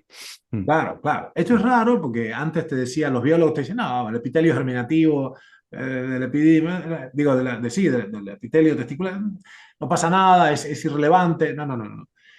Todos los varones tienen la experiencia que se te doblan las rodillas. Entonces hay un punto donde no es lo mismo y cambia la estructura hormonal, entonces, o sea que habría que ser circunspecto en ese mm. campo, ¿no? Am, bueno, y ahí está la otra cosa, entonces, ¿cuán bien voy a funcionar? Y una de las primeras importantes medidas en este programa tuyo es tener la suficiente cantidad de micronutrientes como para que las funciones no declinen. Y lo que hay que entender es que nosotros, yo he estado en las zonas azules, qué sé yo, Nicoya, Vilcabamba, he visto y no me da ninguna gracia llegar así. O sea, bendita gracia llegar así. Lo celebramos porque es una anomalía estadística, ¿right? Pero yo no quiero llegar así, de ninguna manera. Entonces, bueno, ¿cómo se hace? Es importante que para no sucumbir a las primeras causas de muerte, infartos, ACV, cáncer, etcétera, que las mitocondrias tengan suficiente capacidad para seguir operando en presencia de oxígeno. Entonces, y esto requiere, por ejemplo, todas las vitaminas del complejo B en cantidades, anoten esto, por favor, al menos 10 veces más grande que la DDR. La DDR, ¿qué cosa es? La dosis diaria recomendada. Es una cantidad mínima imprescindible, o CMI, de una sustancia biológica que no, por debajo de la cual me muero. El cuerpo no puede producir. Este es el concepto de nutriente esencial. Esencial no quiere decir importantísimo. Son todas importantes. Hay miles de sustancias importantes. Pero esencial se refiere a que, siendo muy importante, no la puedo fabricar, la tengo que importar. Dependemos los humanos de unos 40 nutrientes absolutamente indispensables que hay que importar. ¿Right? La balanza comercial ahí siempre está para atrás. Entonces, lo interesante es que para garantizar el funcionamiento de las enzimas respiratorias mitocondriales, necesitamos tomar nuevamente el 85%. Hay gente que requiere todavía mucho más, porque tienen polimorfismos, cosas. Pero el que no tiene esto, que es un individuo normalucho, necesita de todos estos micronutrientes 10 veces más que la CMI, que la cantidad mínima imprescindible. Y esto le decimos, por supuesto, la dosis óptima personal o DOP. Hay que tener abundancia de todo esto. ¿Por qué? Porque entonces el asunto es este. La función mitocondrial es una función enzimática. Todas las enzimas dependen de vitaminas, todas. El NAD, FAT, todas dependen de vitaminas. Por eso es que el laboratorio de David Sinclair y otros amigos lo que han hecho es, ok, bueno, ¿cómo damos más precursores? ¿No? Como del grupo de la familia de la niacina, los vitámeros de la niacina. Vitámeros es un nombre genérico, una denominación genérica, es aquella familia de sustancias análogos estructurales con propiedades vitamínicas. Pasa con el grupo A, o sea, retinol, retinal, etcétera, ¿no? Ácido retinóico, todo. Betacarotenos, eso es el vitámero de la A. ¿Y por qué es esto? Porque necesitamos que haya suficiente materia prima para que las enzimas, que son los aceleradores biológicos que mantienen al avión en vuelo, sean abundantes y yo no decline al cáncer o a otros problemas serios. Así que bueno, es lo más que puedo decir acá. Y el cuarto elemento, no es cierto, hay algo más que puedo decir. El cuarto elemento es que podemos intervenir ya ingenierilmente o hacer como inyectar energía de alguna manera, es dar ya cantidades farmacológicas de estas sustancias que son directamente reparadoras. Ahora, esto es muy audaz y hay que saber lo que uno está haciendo, porque cuando en este sistema, en este equilibrio, cuando pones mucho de una sustancia, empiezan a pasar cosas. Por ejemplo, la niacina o vitamina B3, que es absolutamente increíble y una herramienta muy poderosa, si pones mucho, sube la homocisteína, empieza a desbalancear y la homocisteína es bastante tóxica para el endotelio digamos, tiene que ver con la metilación global del ADN, o sea, hay que saber. Entonces, lo que yo pienso,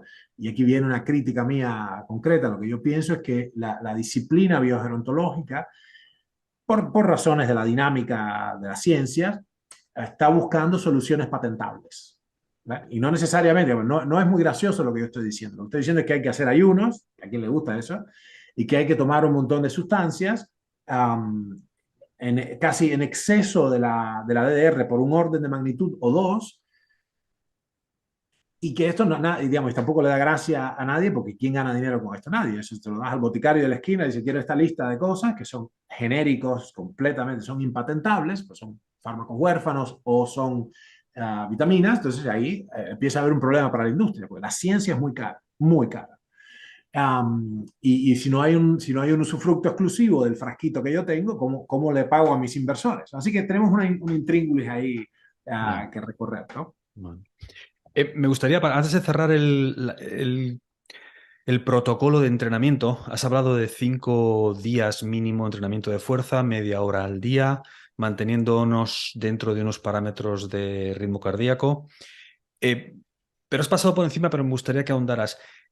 Hasta hace poco se consideraba que el VO2 max era como el benchmark, ¿no? De la longevidad, de la salud, que se diría en general. Ahora, evidentemente, por suerte, el entrenamiento de fuerza ya ha tomado un poco más de protagonismo, menos mal. Pero no me ha quedado claro si tú sostienes que una combinación de entrenamiento de fuerza con aeróbico es lo óptimo o el aeróbico es No, para los corredores nada más. no, por eso. El asunto, acá hay un problema con el VO2 max, porque el rollo es que todo lo... Es así, por encima de una cierta aptitud física empiezas a tener retornos marginales decrecientes. Y que empieza a ser peor la cosa, empieza a irte bastante peor.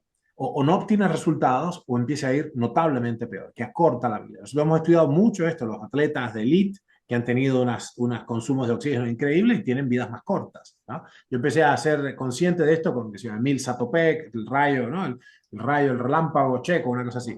O sea, ya tenemos muchas décadas de atletas de elite, de hecho un siglo y medio de olimpismo, casi un siglo 1.2 Mm. siglos, y no es buena la correlación. Entonces, el punto es, qué sé yo, acá Peter Attia y otra gente hacen énfasis en esto. Y es entendible porque nosotros usamos una simple herramienta que es el espirómetro y lo que se llama capacidad vital, la cantidad de litros que uno puede meter, ¡pum! Y soplas y mides, bueno, es un indicador de la edad biológica. En otras palabras, en la medida en que declina nuestra capacidad biológica, declina la capacidad vital, o sea, la cantidad de litros inhalados, etc.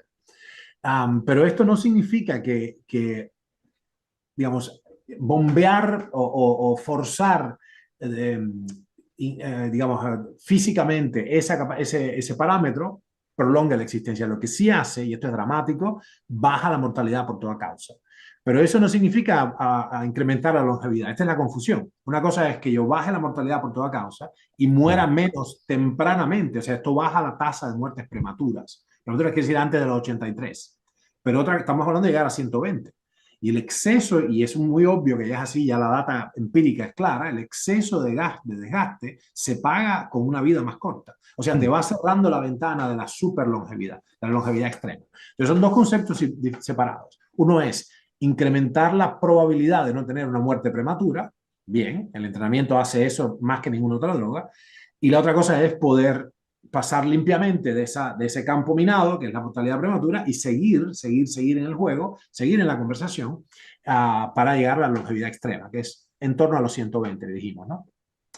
Entre 97 y 123, casi seguro. Eso es Mm. posible ya ahora con la tecnología existente. Para nosotros, por cierto, para Jesús y para el resto. Mm. Entonces, el rollo es, yo pienso que hay un error ahí importante, es muy común en ciencias, y me da terror, mis puntos ciegos me dan terror, porque por definición, you don't know what you don't know. Entonces, yo veo muy claro los puntos ciegos de otros y los errores metodológicos, y digo, ¿cuáles serán los míos? Bueno, Claro. anyways, más allá de eso que me tortura, esto es un error. Esto es un error, Vale. romperse entrenando. Imagínate, subir VO2 max después de los 40, tienes que tienes que hacer un pacto con el diablo, ¿no? Y las ganancias que obtienes ahí se traducen en muy pobres Ya. incrementos de la longevidad máxima.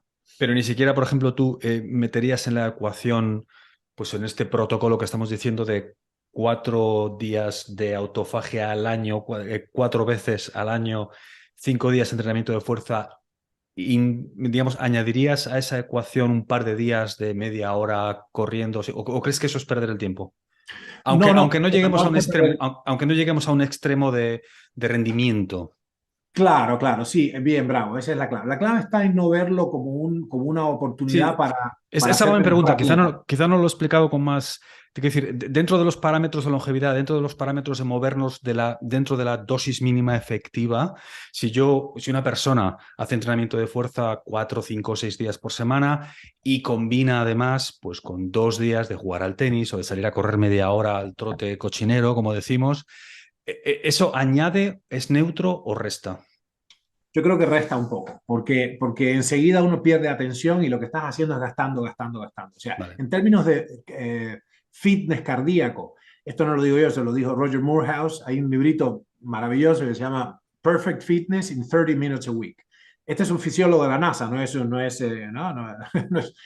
mi socio de la esquina, es un fisiólogo de la NASA que hizo el programa para ese grupo. Dice, si es en términos de fitness cardíaco, estamos hablando concretamente de fracción de eyección y todo esto, ¿no? FEI, búsquenlo después, lo googlean. Fracción de eyección es la cantidad de sangre que puedes sacar de la cavidad del ventrículo izquierdo un bombeo, ¿no?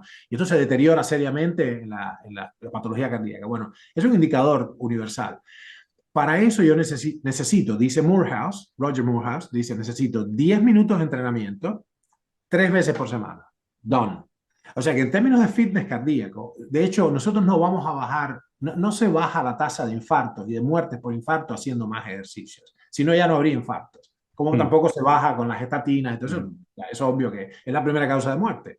Y cuando una civilización encuentra la causa primaria de algo, ese algo no lo ve más, ¿no? ¿Quién murió de sífilis en vuestro barrio o de viruela Mm. o de, no sé, que se poliomielitis en los últimos 3 años? Nobody. ¿Por qué es esto? Porque encontramos la causa primaria. Y difícilmente vas a ver a alguien morir de sífilis de tercer estadio o de tuberculosis ósea ahora, ¿no? Ya Yeah. encontramos la causa. Entonces, lo que yo creo que habría que hacer y que sería bueno es, para compensar el entrenamiento de fuerza, es un entrenamiento de como short sprints. Short quiere decir carreritas cortas, pero cortas, cortas, de 15 metros son suficientes por el engagement que trae al sistema nervioso central. O sea, hay un elemento que tiene que ver con La la explosividad, ¿no? rapidez. Claro, la explosividad y la rapidez y la coordinación. ¿Por qué? ¿Pero por qué? ¿Cuál es la razón? No es para el fitness cardíaco, no es para que llegue más volumen de sangre al cerebro, porque esto ya está resuelto con lo otro que habías hecho. Pero es importante para esencialmente mantenernos, o sea, bajar las probabilidades de rompernos un hueso, quedarnos postrados en cama y, ¿viste? Y terminar con la fiesta.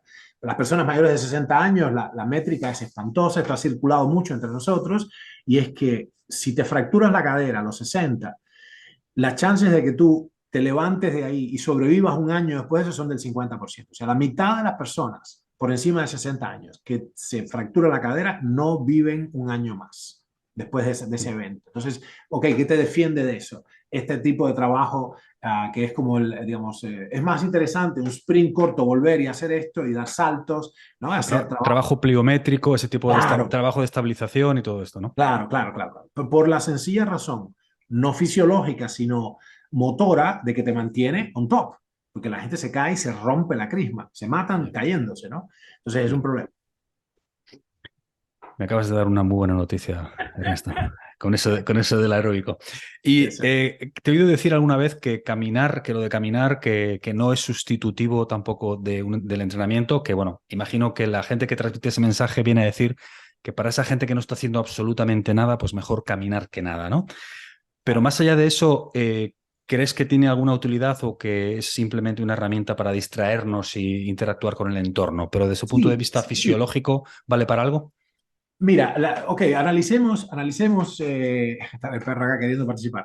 Analicemos qué pasa cuando uno camina. La cuestión es, habría que definir entonces, y esto, por cierto, yo entiendo quién es mi interlocutor, ¿no? Tú te operas en este nivel, pero a las personas que nos escuchan, recuerden que tenemos que definir cuantitativamente cada cosa de la que hablamos. No podemos, pareciera a veces que estamos discutiendo como en la Torre de Babel. Discutimos de algo que en realidad estamos como el diálogo de dos viejitas sordas que cada cual discute lo que le parece, ¿no? Entonces, en este caso, bueno, ¿qué pasa cuando yo camino? O básicamente, ¿qué quiere decir caminar? ¿Caminar a qué ritmo? ¿No? Ok, ¿a qué frecuencia cardíaca? Entonces, en este caso, anoten por favor, evalúen la intensidad de vuestro trabajo, no con la carga externa que vuestro entrenador planifica, sino con el esfuerzo que me cuesta hacer esa carga. Por ejemplo, tú eres mucho mejor atleta que yo, obviamente, por lo que te he visto hacer, yo soy un científico sedentario comparado contigo, y si nosotros hacemos tú y yo lo mismo, movemos 1000 kilos en paquetes de 10 kilos, de A a B, ¿viste? Alguien nos pone a hacer esto. Tú vas a pasear la distancia y yo voy a soltar el bofe. Es decir, la misma carga de trabajo a ti te va a resultar, vas a implicarte un esfuerzo de 100 pulsaciones por minuto y yo voy a estar a 160 pulsaciones por minuto. O sea que estoy entendiendo. Bueno, fantástico. ¿Quién es el caminante? Vamos a discutir el caminar. Es bueno, ¿quién es el caminante? ¿Quién está caminando? Francamente, una cosa interesante es, hace bien en muchos sentidos, mucho mejor que estar tirado, pero nuevamente tiene una utilidad que no va más allá de, por ejemplo, 20 minutos de caminata apacible, ¿right? Porque el asunto es que no me da demasiado si hace falta que haya, una de las cosas que encontramos en los esquimales, que explica la ausencia absoluta de cáncer en los esquimales hasta 1920, es que los tipos tenían que la presión parcial de oxígeno medida en los tejidos, no acá, no en el pulpojo de los dedos, en los órganos profundos, la presión parcial de oxígeno tisular era altísima, con lo cual entonces estaba garantizada la función mitocondrial. Sus células nunca tenían que pasarse a la fermentación desde el inicio del cáncer, ¿no? Bueno, así que caminar yo pienso que es útil en muchos sentidos, hace a la humanidad, te permite charlar con tu gente, ¿no? Te alegra, ves, caminas, te disfrutas, te desestresas. Yo lo uso directamente como un ejercicio de restauración de la atención, es decir, caminar apaciblemente, pero no como ejercicio, camino más despacio, más despacio. Bueno, pero esto no es nada, más despacio, más lento, más lento.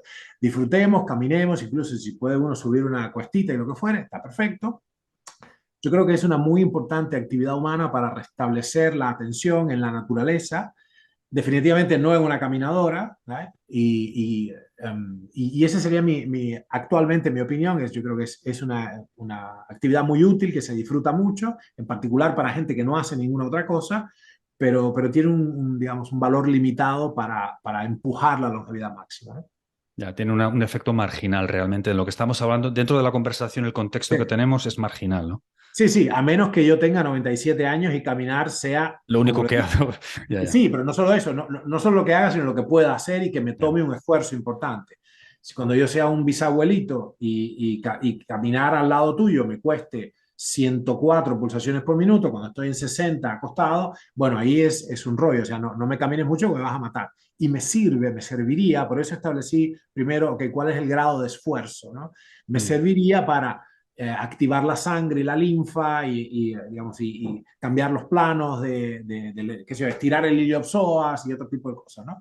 Así que hay su utilidad, es una herramienta, pero no es lo mismo cuando soy un bebé que cuando soy un ancianito. Mm. Em, el aspecto de la respiración diafragmática, hablas mucho también de taoísmo, bueno, pues de estilo de vida oriental también. ¿Cuánto de importante meterías? Porque también te he oído en muchas conferencias, en muchos vídeos, hablar de la cuestión de la respiración diafragmática y la importancia de la respiración en general, ¿no? Sí. Bueno, más allá de que esto hay mucha literatura, hay muchos libros, hay muchos recursos donde la gente se puede referir o ir para intentar mejorar este frente, pero en toda esta escala de todas estas variables de las que llevamos un rato hablando, ¿dónde meterías una correcta respiración y un trabajo de respiración? Mira, a ¿Está ahí mí, arriba? ¿Está arriba o...? sí, sí, sí, está en el medio, porque es imprescindible. A mí me curó de tuberculosis, por ejemplo. Tosía sangre, estaba hecho rosca cuando conocí a mi mujer, que fue quien me enseñó Qigong, y 30 años atrás yo no hubiera sobrevivido. O sea que es crucial, lo que te da es crucial. De hecho, la razón por la que pude hacer luta libre, jiu-jitsu, qué sé yo, y competir y llegar a ser, bueno, campeón nacional, allá vivíamos en Argentina, es por el Qigong, es la respiración. Yo entrenaba lo mínimo posible, no podía mover al otro día. Todos mis contrincantes y mis compañeros tenían 20 años menos que yo. Esto fue a los 40 que salí campeón nacional. Y eso es solamente por el Qigong. Pero más allá de eso, el asunto es que lo que te da esta cosa del bajo vientre, así, ahí, esta cosa que te da algo que no alcanzamos bien a explicar, salvo con las palabras de los chinos, que se mueve el chin chi, todo el rollo, esa es la energía de la esencia, pero da algo que es muy diferente a hacer esto, ¿viste? A respirar con el buche, como las palomas, ¿no? Yo pienso que es porque este masaje profundo masajea todos los órganos que están por debajo del diafragma, hígado, intestinos, riñones, etcétera, y esto prolonga la vida útil de la máquina. Yo no te puedo decir que esto es, que tiene que ver con, distinguimos nosotros fase A de fase B. La longevidad de fase A es cómo no tener una muerte prematura, lamentable, antes de la longevidad máxima, la expectativa de vida, ¿right? Y la fase B es como tener una super longevidad. Esto es imprescindible. La respiración de bajo vientre te aumenta dramáticamente, triplica tus chances de no morir prematuramente, en particular de cáncer y de otros problemas, ¿no? Así que bueno, es un asunto serio, ¿no? ¿Hay algún recurso que te venga a la mente ahora donde que la gente que esté escuchando esto pueda referirse? ¿Algún libro en concreto? ¿Alguna web? ¿Algo así? No, el documental nuestro, Cáncer y Civilización, porque el problema es Vale. este. Si yo, este es el problema semántico que tenemos. Si yo te digo que es Qigong, porque el maestro de mi mujer le dijo esto es Qigong, Qigong, el más alto Qigong posible, y tú buscas Qigong y buscas un maestro local de Qigong, lo que tienes no se parece a esto que yo estoy diciendo. Vale, A nada. Empiezan a entendido. hacer con la forma y el Tai Chi Chuan y pierden el foco en esta cosa fuerte interna, ¿no? Mm. Por ahí, para que no quede en el aire la conversación, miren el documental nuestro, que se llama Cáncer y Civilización, en busca de la salud perdida, y ahí mostramos algunas de estas cosas y se ven algunas de las, se ve lo que estamos diciendo muy de bajo vientre, y entonces ya tienen una referencia, no van a aprender ahí, pero tienen una referencia visual de, ok, qué buscar, ¿no? ¿Dónde lo encuentra la gente? ¿En tu web? ¿En Ernesto Sí, en la Grata? web nuestra, sí, está en YouTube, está en la web, sí, sí. Cáncer y Civilización, sí, sí. Em, Quería hablar antes de empezar a pensar en cerrar. Bueno, tenemos todo un poco de tiempo, tenemos tiempo. Siento volver un poco, pero no es cómo funciona también mi cerebro, que va de un lado para otro, así que no pasa nada. Muy bueno, muy bueno. Muy bueno. Tengo que volver Veo un las poco. redecillas, te veo y te veo pensar. Muy Sí. bueno. Quiero volver un poco al tema digamos, está relacionado con la nutrición. Eh, ¿Tú recomiendas llevar un diario, una especie de registro con diferentes variables, vamos a decir, biológicas, o como un log de barco casi, ¿no? Sí, Esto sí. yo lo hago también, yo lo hago Bien. también, pero entiendo que para mucha gente es difícil, bueno, es laborioso, requiere, bueno, da trabajo y no Sí. todo el mundo tiene la paciencia para hacerlo. Para alguien que quiere empezar a llevar un mínimo registro, ¿cuáles serían como los parámetros básicos que tú recomendarías que anotaran cada día para ir cogiendo la costumbre y quizá con el tiempo ampliarlo? Sí, sí, bueno, brutal pregunta. La clave acá es el manojo conjunto que has dicho. El problema de la gente por lo cual se sale de la costumbre de llevar registro es que anotan todo y no saben digamos, no saben cuándo parar, ¿no? Es decir, son demasiados intrincados los registros. Nosotros tenemos, no sé si lo tengo por acá, sí, por acá tengo, mira. Estoy un poco desordenado, perdón. Por acá tengo, nosotros tenemos una versión de esto, no es un chico, lo que digo es, de años de hacerlo, lo que finalmente hice es bajar el área de estimación, es decir, anotar menos cosas y usar una especie de escritura taquigráfica para hacerlo, que te tome literalmente 2 minutos hacerlo. Entonces, lo que nosotros hacemos es simplemente reducir todas las cosas que puedes anotar a un pequeño conjunto que ya te leo de parámetros. Esto, por supuesto, está basado, ya lo reconocerás, en la distribución de Pareto, en esta ley 80-20, que en realidad es 90-10, es decir, el 10% de las cosas que puedes anotar te da el 90% del retorno. El resto déjalo porque te vas a aburrir, lo vas a dejar y va a ser insustentable. Nosotros anotamos concretamente eh, regeneración. Regeneración es todo lo que haces si me di un masaje, si hice sauna, si hice, qué sé yo, flotario, ¿no? La cantidad y calidad de sueño es una anotación, es un número con una letra, ¿no? Sí, que es el número, por ejemplo, puede ser 7A o 4C. 4C es dormir 4 horas y dormir como el C, como el Tujes, ¿right? C de, ya sabes de qué. Y 7A es dormir 7 horas y dormir así maravillosamente bien. Dormir como un adulto, no como un bebé, ¿right? No despertándome cada rato. Esa es una notación muy sencilla. ¿Por qué es esto? Tiene que ser semana a la vista, ¿ok? Semana a la vista. Que tú de un golpe de vista veas toda tu semana. Porque ahí empiezas a establecer, y este es uno de los problemas fundamentales del biofeedback, que cuando empiezas a sistematizar las observaciones, encuentras relaciones que no podrías ver a simple vista. Así que eso, el nivel de entusiasmo al levantarme, entusiasmo, libido, lo que fuere, lo pongo ahí. Salud y sensaciones, como si estoy enfermo, si no, y nuevamente una anotación, si es con número mejor. Alimentos y micronutrientes, o sea, ¿qué comí? Track, track, track, a grandes, no sé, tomate, lechuga, no sé, con ensalada, ya tú sabes lo que comiste, ¿no? Así muy sucintamente lo que comí. Los ayunos, esto sirve como un canon para los ayunos, que son, francamente, para que no se pierda la idea, la clave accesible ahora para todos es el ayuno profundo de la longevidad máxima, ¿no? Para hackear eso. El ejercicio, que equivale a tener un cuaderno de anotaciones de ejercicio. Después, algo que ya llamo indicador predictivo, que es concretamente qué cosa estoy vigilando. Puede ser la homocisteína, la circunferencia de la cintura, tiempo de apnea, o lo que fuere.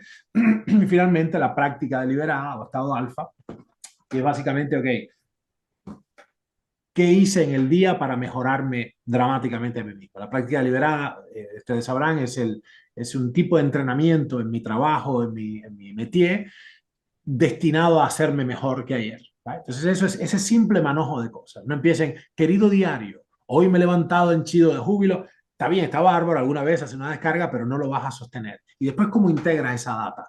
¿Cómo integras esa data? No tienes cómo tabular la información. Así que es eso, redondeando. Sí hay que anotar, porque esto produce un efecto tremendo. Cuando yo sé que a la noche, por cierto, esto se hace con una luz cálida, baja, roja mejor, en el papel, no en una pantalla, antes de dormir ritualísticamente. Es un último acto analógico, offline, de hacer. Y esto lo que dice es, al día siguiente estoy atento, porque sé que a la noche tengo que sentarme a registrar y yo tengo que estar atento de lo que hice. Mucha gente no tiene la menor idea de qué pasó en la semana, porque no se vio, digamos, precisado a anotarlo. Y bueno, lo interesante es que hagan lo numérico, o sea, un conjunto limitado de factores, los que ustedes sientan que son los más importantes, tabulado numéricamente y que me permita hacerlo a lo largo de los 52 semanas del año. Y esto se ha probado que es así tremendamente, tremendamente efectivo. Hay que hacerlo, ¿no? O sea que más allá de efectivamente establecer relaciones y patrones, además te hace estar más presente realmente cómo me siento, cómo he dormido, que de otra manera quizá pues seguimos en piloto automático y ni siquiera nos Claro. damos cuenta de nada de lo que ha pasado, ¿no? Cero registro, sí, sí. En ese sentido, mi maestro decía, la mejor clase de atención es la que se suscita indirectamente. Entonces, como yo sé que tengo que anotar a la noche, hay una parte de mí que atiende, se mira a sí misma mientras sucede la vida, ¿no? Que es mi forma Mm, de meditación, por otra parte. yeah. Una de las cosas que yo apunto, quizá entraría en lo que has dicho de qué variable, creo que has dicho, ahí tenéis una casilla que es algo así como una variable bio algo, creo que has dicho. Yo apunto la glucosa porque, bueno, es una de Claro, de un mis indicador obsesiones, predictivo. es una de mis obsesiones, la glucosa y la tensión arterial. Tú Claro. tienes unos estándares de objetivo de glucosa admirables en cuanto a muy limitados en comparación a lo que se dice por ahí, y lo que dice Internet, que uno, que por cierto, para quien esté escuchando, no todo lo que dice Internet es cierto, señores, ¿eh? O sea, que porque esté en Internet no quiere decir. Entonces, me gustaría que ahondaras un poquito en esto. ¿Cuáles son tus parámetros razonables de glucosa? Y sí, y mi pregunta concreta para ti es si picos extremos de glucosa puntuales los ves como algo evolutivamente admisible y de bajo riesgo, o eres de la escuela que piensa, porque aquí no he conseguido hacerme una imagen clara, o si eres de los que cree que nunca debe haber picos de glucosa o que cualquier pico de glucosa es negativo en sí, ya sea uno al año o uno diario. Sí, sí. Bueno, es una pregunta importantísima que has hecho porque además, aparte de las aguas, ¿no? Mi experiencia, o sea, el concepto que tengo de esto, me apresuro a decirle a la audiencia, no proviene de unas lecturas diferentes a las que ustedes han hecho. Antes bien proviene de mi experiencia de terreno con probablemente los últimos grupos humanos que aún viven a usanza paleolítica, por razones geográficas, religiosas, culturales, etc. Los grupos Inuit, nosotros hicimos 3 expediciones separadas a Nunavut, al Ártico canadiense, y tenemos guías allí, tenemos amistades, hemos hecho amistades muy sólidas con esta gente, ¿no? Buscando, ok, ¿por qué demonios no tenían cáncer los esquimales? Pues lo que encontramos allí justamente en este aspecto es que la media de la glucemia del cazador y recolector era 63 miligramos por decilitro. Esto implica, digamos, momentos de 90 y pico, porque estoy comiendo hígado de morsa y, qué sé yo, y Arctic char, como se dice, es un pescado de ahí, ¿no? Y momentos en que estoy cazando 3 días sin nada que comer o con un pedacito de grasa de foca y tengo 33 de glucemia. Perfectamente bien. La media, para la media me refiero, déjenme decirle, no es la glucosa matutina a la que me estoy refiriendo, sino el promedio de todas las glucemias intradiarias. Esa investigación, verán en el documental, la hicimos con un aparato que se llama Dexcom, que es un chip digamos, es subcutáneo, es un chip que se mete, trácate, y mide la glucosa intersticial, no la glucemia, no la en sangre, un paso más acá, la intersticial, ya en el tejido. Se clava ahí, nosotros vamos a ponerla en áreas que no sean grasosas, sino que esté más cerca del área subcutánea o del músculo mismo. Es un pelito así, el sensor es un pelo que se mete, ¿no? Sensor electroquímico. Bueno, y lo que vimos ahí es que el promedio de todas las glucemias intradiarias de los cazadores y recolectores y de los que estábamos, de los Kabluna, ¿no? Los caucásicos que estábamos ahí en la investigación, era 63 miligramos por decilitro, más o menos 2 miligramos por decilitro de error. Esto supone la suma de todos, los periodos de ayuno, los periodos de festín y todo. Esto es normal para nosotros. Entonces habría que, sentando esa base, la cuestión es ahora, ok, cuantifiquemos esto de pico de glucemia, porque lo que para mí es un pico, que es ir de 80 a 112 o a 120, para otra persona es subir a 360 después de comerse un cake, ¿no? Entonces lo que pasa acá es que si no yo creo que hay que vigilar mucho eso y en definitiva lo que hemos hecho nosotros es ya cambiar, medimos la glucemia pero por razones operativas, pero no es un target nuestro. Nosotros no queremos, digamos, no nos fijamos en la glucemia matutina en particular, porque dos personas pueden despertarse a la mañana con idénticas glucemias, 83 digamos, pero las rutas son muy diferentes, uno hizo así y otro así, ¿right? Es decir, uno tiene mucho más resistencia insulínica que otra, pero tú no te das cuenta si solo miras la glucemia matutina. Es un error metodológico importante que todos cometimos durante décadas y lo que nosotros miramos directamente es, no me cuentes el drama, dime el resultado. ¿Cuál es la hemoglobina glicosilada? Y ahí entonces lo importante, si tú tienes como target la hemoglobina glicosilada, es decir, ok, bueno, ¿y cuál es la óptima? No la normal, la óptima. Lo más normal del mundo es estar diabético. Entonces, diabético como lo definimos nosotros. Entonces, la hemoglobina glicosilada que ustedes van a ver, ustedes que nos escuchan, que tiene un rango de distribución normal, yo quiero estar en lo más bajo del rango. Está cerca de 4, no de 6. Y aquí admiten 5,8, un disparate. Nosotros pensamos que hay que estar óptimamente en 4,5, por debajo de 4,7, por ejemplo, de 4,7% de hemoglobina glicosilada. Lo van a encontrar como hemoglobina 1A o A1, ¿no? Mm. O sea, en torno a 4. Ese es tu estándar de oro. Ojalá, ojalá, ojalá. Y eso no, y eso, lo que encontramos es que eso no se puede hacer así nomás. La gente hace un montón de cosas y no logra bajar de 5 y pico, porque para que realmente baje esto, tienes que llegar a glucemias muy profundas, definidas de esta manera, definidas como por lo menos 3 desvíos estándar para abajo. Si tu media glucémica es 86, tú tienes que, y tu desvío estándar es 12 miligramos por decilitro, o sea, fluctúas entre 70 y pico y 100 algo, tienes que bajar 36 miligramos por decilitro durante un tiempo, quedarte ahí para que el organismo se entere de que eso pasó. Y ahí es que se libera la hemoglobina glicosilada. O sea, para quitar la glicosilación, no me da tiempo explicar ahora lo de la histéresis, el mecanismo de histéresis transcripcional, pero no puede haber solución de medias tintas. Si quieren resolver de verdad el síndrome metabólico y todo esto, hay que hacer una muy profunda búsqueda de la hipoglucemia sostenida severa, que no pasa nada, porque si no es medicamentosa, si es espontánea por el ayuno, el cerebro come cetonas encantado. Es más, no sé si sabían, el cerebro prefiere las cetonas. Preferencialmente toma hidroxibutirato, si pudiera elegir, pero no le damos nunca la posibilidad. Entonces, bueno, con esto, el target, para redondear la idea, el target que yo considero hoy día, después de muchos años de hacer incorrecto, es la hemoglobina glicosilada. Haz lo que tengas que hacer con la glucemia, operativamente es importante para entender. Yo, por ejemplo, en vuestro hermoso país me comí una paella de no sé qué negra y tuve 18 horas de hiperglucemia relativa a mí. 18, no lo podía creer. Es Como estoy terrible. midiendo minuto en minuto, digo, esto que nunca más, como arroz por la noche. Thank you, Brian, thank you. Estoy fastidiando a mi cuñado acá que me dio ayer de comer arroz con pollo por la noche. Muchísimo. No le La, iba a decir. la- la paella es terrible. Yo me gusta Uf, hacer estudios. El sushi, la paella, por lo menos en mí, quizá en otras personas el arroz no tenga un efecto tan marcado. En mí es terrible. Me dura como 20 horas, estoy por encima de 160, no baja. Mm, terrible, terrible, terrible. Y mm, esto no sucede sin pena ni gloria, mis amigos y no. amigas. Esto tiene un impacto, porque cuando te acostumbras a mirar en largos periodos, yo quiero masa estadística, masa de datos. Y lo que te dice la data empírica es, ok, necesito bajar estas curvas que se llama curvas de excursión adversa, me cuesta pronunciarlo, excursión adversa, es decir, en el territorio adverso de la glucemia, ¿cuánto tiempo estoy por arriba? Como una nube que está siempre así. Yo quiero estar lo más bajo posible en el tiempo. Entonces, sacándole prácticamente a esto acá, digamos,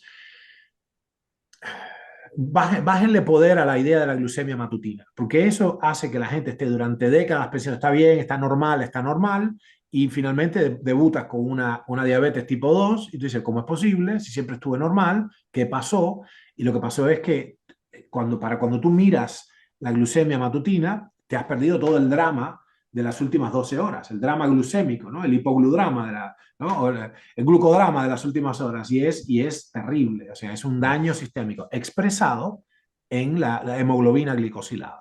Así que ese es el target para el indicador predictivo que debíamos sustituir es esto, no glucemia, hemoglobina glicosilada. Por sus Ya. obras le conoceréis, o sea, Mm. si está baja, hiciste bien las cosas, sabe Dios por qué, pero es así. Ernesto, estamos comiendo alimentos muy densos nutricionalmente, cantidad calórica lo justo para estar en el punto de equilibrio ese perfecto, no comer en exceso, pero estar suficientemente alimentados. Estamos haciendo entrenamiento de fuerza 4, 5, 6 veces por semana. No estamos haciendo aeróbico en exceso, que eso es gasto energético inútil. Estamos caminando para interactuar con el entorno, para relajarnos, para socializar. Estamos haciendo todas estas cosas que hemos hablado en esta conversación, pero aún así hay un grupo de gente ahí fuera que quiere ir un paso más allá. Y para eso hay un montón de laboratorios muy listos, como tú decías antes, que quieren patentar sustancias y que quieren, bueno, lo digo por quitarle hierro al asunto, pero es una realidad que estas moléculas están en la calle y que se anuncian como antienvejecimiento y tengo mucho interés en saber qué es lo que piensas. Sí. Has nombrado antes a Sinclair con el NMN, que es un gran defensor del NMN, de la metformina. Eh, ¿Cómo ves tú el NMN? Y si puedes explicar muy someramente qué es para quien no lo tenga claro. Sí, sí, vamos a decirlo de la manera más sencilla, es el precursor, es un grupo de sustancias familiares a la vitamina B3, llamada niacina o ácido nicotínico o nicotinamida, ¿right? Son diferentes, son vitámeros, digamos, cuyo rol fundamental es servir o sea, de materia prima a una enzima muy poderosa que se llama nicotinamina adenina-nucleótido, NAD, ¿no? Y ese NAD es importantísimo, es un equivalente de reducción, hace un montón de funciones, es una moneda de cambio de la economía corporal. Y además de eso, lo que se ha visto es que es muy útil para activar ciertas otras mecanismos de reparación. Entonces, los mecanismos de reparación, en particular del ADN, sufren porque en el tiempo, con los años, declina su capacidad energética. Se va volviendo más chiquitico el tanque de gasolina de esos aparatos, ¿no? Dependientes de nada. Entonces, el asunto es si podemos dar cantidades suplementarias de vitamina B3, niacina, ¿okay? O cualquiera de sus formas, NMN, niacinamida, las otras cosas, para subir, rellenar ese déficit energético que ocurre con la edad de la enzima NAD que repara, digamos, que da energía a las sirtuinas, a las enzimas reparadoras, etc. Y lo que hemos visto es que el mejor de todo, ya con muchos años de data experimental, empírica, el mejor de todo es la niacina, que tiene dos problemas. Primero, no es patentable y segundo, te pone colorado como un tomate. ¿Right?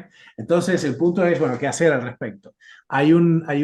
Si lo pueden anotar, se llama hexanicotinato de inositol, es una forma conjugada de inositol y niacina que no te pone colorado o no te pone tan colorado, lo hace de a poquito, ¿no? El problema con la niacinamida, la forma aminada de la vitamina B3, es que no da rubor, pero es tóxica por encima de los 500 miligramos por día. Con lo cual, entonces, bueno, ¿qué hacemos? ¿No? Y está de pronto entonces el asunto del resveratrol y todo este rollo, ¿no? Lo que para sucintamente decirlo es, hay dos grandes categorías de sustancias, los imitadores de la restricción calórica y los reparadores de la energía enzimática, esas dos cosas. Imitadores de la restricción calórica, o sea, moléculas que engañan al cuerpo y le dicen que estás en un ayuno profundo cuando no lo estás, teóricamente, y las sustancias que reparan enzimáticamente al cuerpo. Las enzimas, recuerden, son aceleradores biológicos. Imagínense un avión en el aire, el avión se sostiene por la velocidad, el efecto Bernoulli, el efecto del halo. Si el avión se detiene, cae como un piano. O sea, la velocidad es inherente a la sustentabilidad del avión. Lo mismo con el cuerpo. La vida de los animales complejos, multicelulares, no se sostiene a la velocidad de las reacciones espontáneas. La velocidad de las reacciones es muy lenta espontáneamente y hay que acelerarlo, ¿no? Bueno, así que lo que nos pasa es que el resveratrol, por ejemplo, ha resultado ser básicamente no muy bueno, o sea, resulta ser un poco inútil, encima es carísimo. Como mimético de la restricción calórica, ninguna de estas sustancias aventaja al té verde, pero el té verde no es patentable, o sea, las catequinas del té verde son, pero hay en este momento hay 48.000 papers científicos sobre las catequinas del té verde, en PubMed, no blogs, no, artículos científicos peer-reviewed. Lo que pasa es que nadie gana nada con esto, porque el té vale nada, esto es unas hierbitas de nada. Y además el problema que tienen, y esto es un problema serio ético, y es entendiendo la dificultad de hacer ciencia, que es muy cara, ¿no? O sea, sí lo sabré yo, que he sufrido toda mi vida falta de fondos. Entonces yo una vez que entro, invierto en una línea comercial y saca resveratrol, no sé qué, los 4 miméticos de la restricción calórica, y de pronto aparece un conjunto de evidencia que me dice que esto no es tan así, no tengo como echar para atrás todo aquello. Tengo contratos, tengo acuerdos, he comprado material, tengo líneas de distribución, tengo un montón, miles y miles y millones de frascos en las góndolas. ¿Cómo he hecho para atrás eso? Entonces hay un conflicto de interés entre la ciencia y el comercio. No hay dudas ninguna de que es necesario el comercio o no funcionará la ciencia. O sea, la empresa privada es crucial porque es lo único que mueve la ciencia. No es el dinero del Estado el que mueve la ciencia. Todas las grandes cosas de la ciencia se han hecho con private enterprise, desde el proyecto de genoma humano, con Craig Venter y todo, ¿no? Todo. Así que, bueno, el rollo con esto, mi posición actual es que estas sustancias, los miméticos de la restricción calórica, son útiles, pero deben ser usados en el contexto correcto. Es decir, en el contexto del propio ayuno. En ese caso sería una forma profunda o moderada de restricción calórica y ahí los imitadores. Si no, yo digo, es como tratar de permanecer, yo tengo estas toallas de algodón egipcio que son súper secantes. Yo lo quiero permanecer seco. Entonces me envuelvo en toallas y me tiro a la piscina. Entonces, es un poco demasiado. Estamos pidiendo peras al olmo. Estamos usando imitadores de la restricción calórica, se llaman Calorie Restrictions Mimetics, o CR Mimetics, en el contexto de un banquete. Es una estupidez. Entonces hay que usarlo en el momento adecuado. Así que tienen un uso. La metformina es una de esas sustancias extraordinarias. Es un análogo de la rapamicina, rapálogo, y otras sustancias. Y mi rápido consejo es usen esas sustancias en el contexto de una auténtica restricción calórica, eso para acentuar el efecto. En particular, lo mejor de todo es ayuno y té verde a la vez. Eso es así, multiplica por 3 el efecto. Y del lado de las sustancias que reparan, ahora lo que está en el candelero es el NAM, pero son todas, FAT también, flavina del nucleótido, la coenzima Q10, la acetilcoenzima A, que depende de, qué sé yo, la vitamina B12, por ejemplo. Yo que pienso en este caso es que toda la batería de todas las vitaminas del complejo B, tiamina, riboflavina, niacina, folato, etcétera, todas hay que darlas en cantidades muy abundantes, en sus formas concretas, metilfolato, metilcobalamina, etcétera, para apoyar sistémicamente los sistemas enzimáticos del cuerpo. Recuerden, hay dos grandes clases de categorías de sustancias, los imitadores de la restricción calórica y los estimuladores de actividad enzimática. Y todo eso se puede hacer siempre y cuando estemos bien, ¿no? Antes que nos pregunten, no tomen vitaminas durante el ayuno o nada, porque inhiben la autofagia. Yeah. Justamente. El ayuno, estrictamente agua, ¿no? Agua y té verde. como mucho. Totalmente, agua y té verde. Y una pequeña trampa que podemos hacer, que es tomar mínimas cantidades de vitamina C en polvo pura, porque los animales, salvo los primates, todos los demás animales superiores, mamíferos, todos sintetizan vitamina C durante el ayuno. Ellos pueden, de hecho, cuando se estresan, sintetizan más. Y así no declina la calidad del colágeno intraarterial y todo esto, ¿no? Mm. Pero estoy hablando de medio gramo 2 veces por día, nada más. ¿Vale? Nada más. Así que es muy fácil.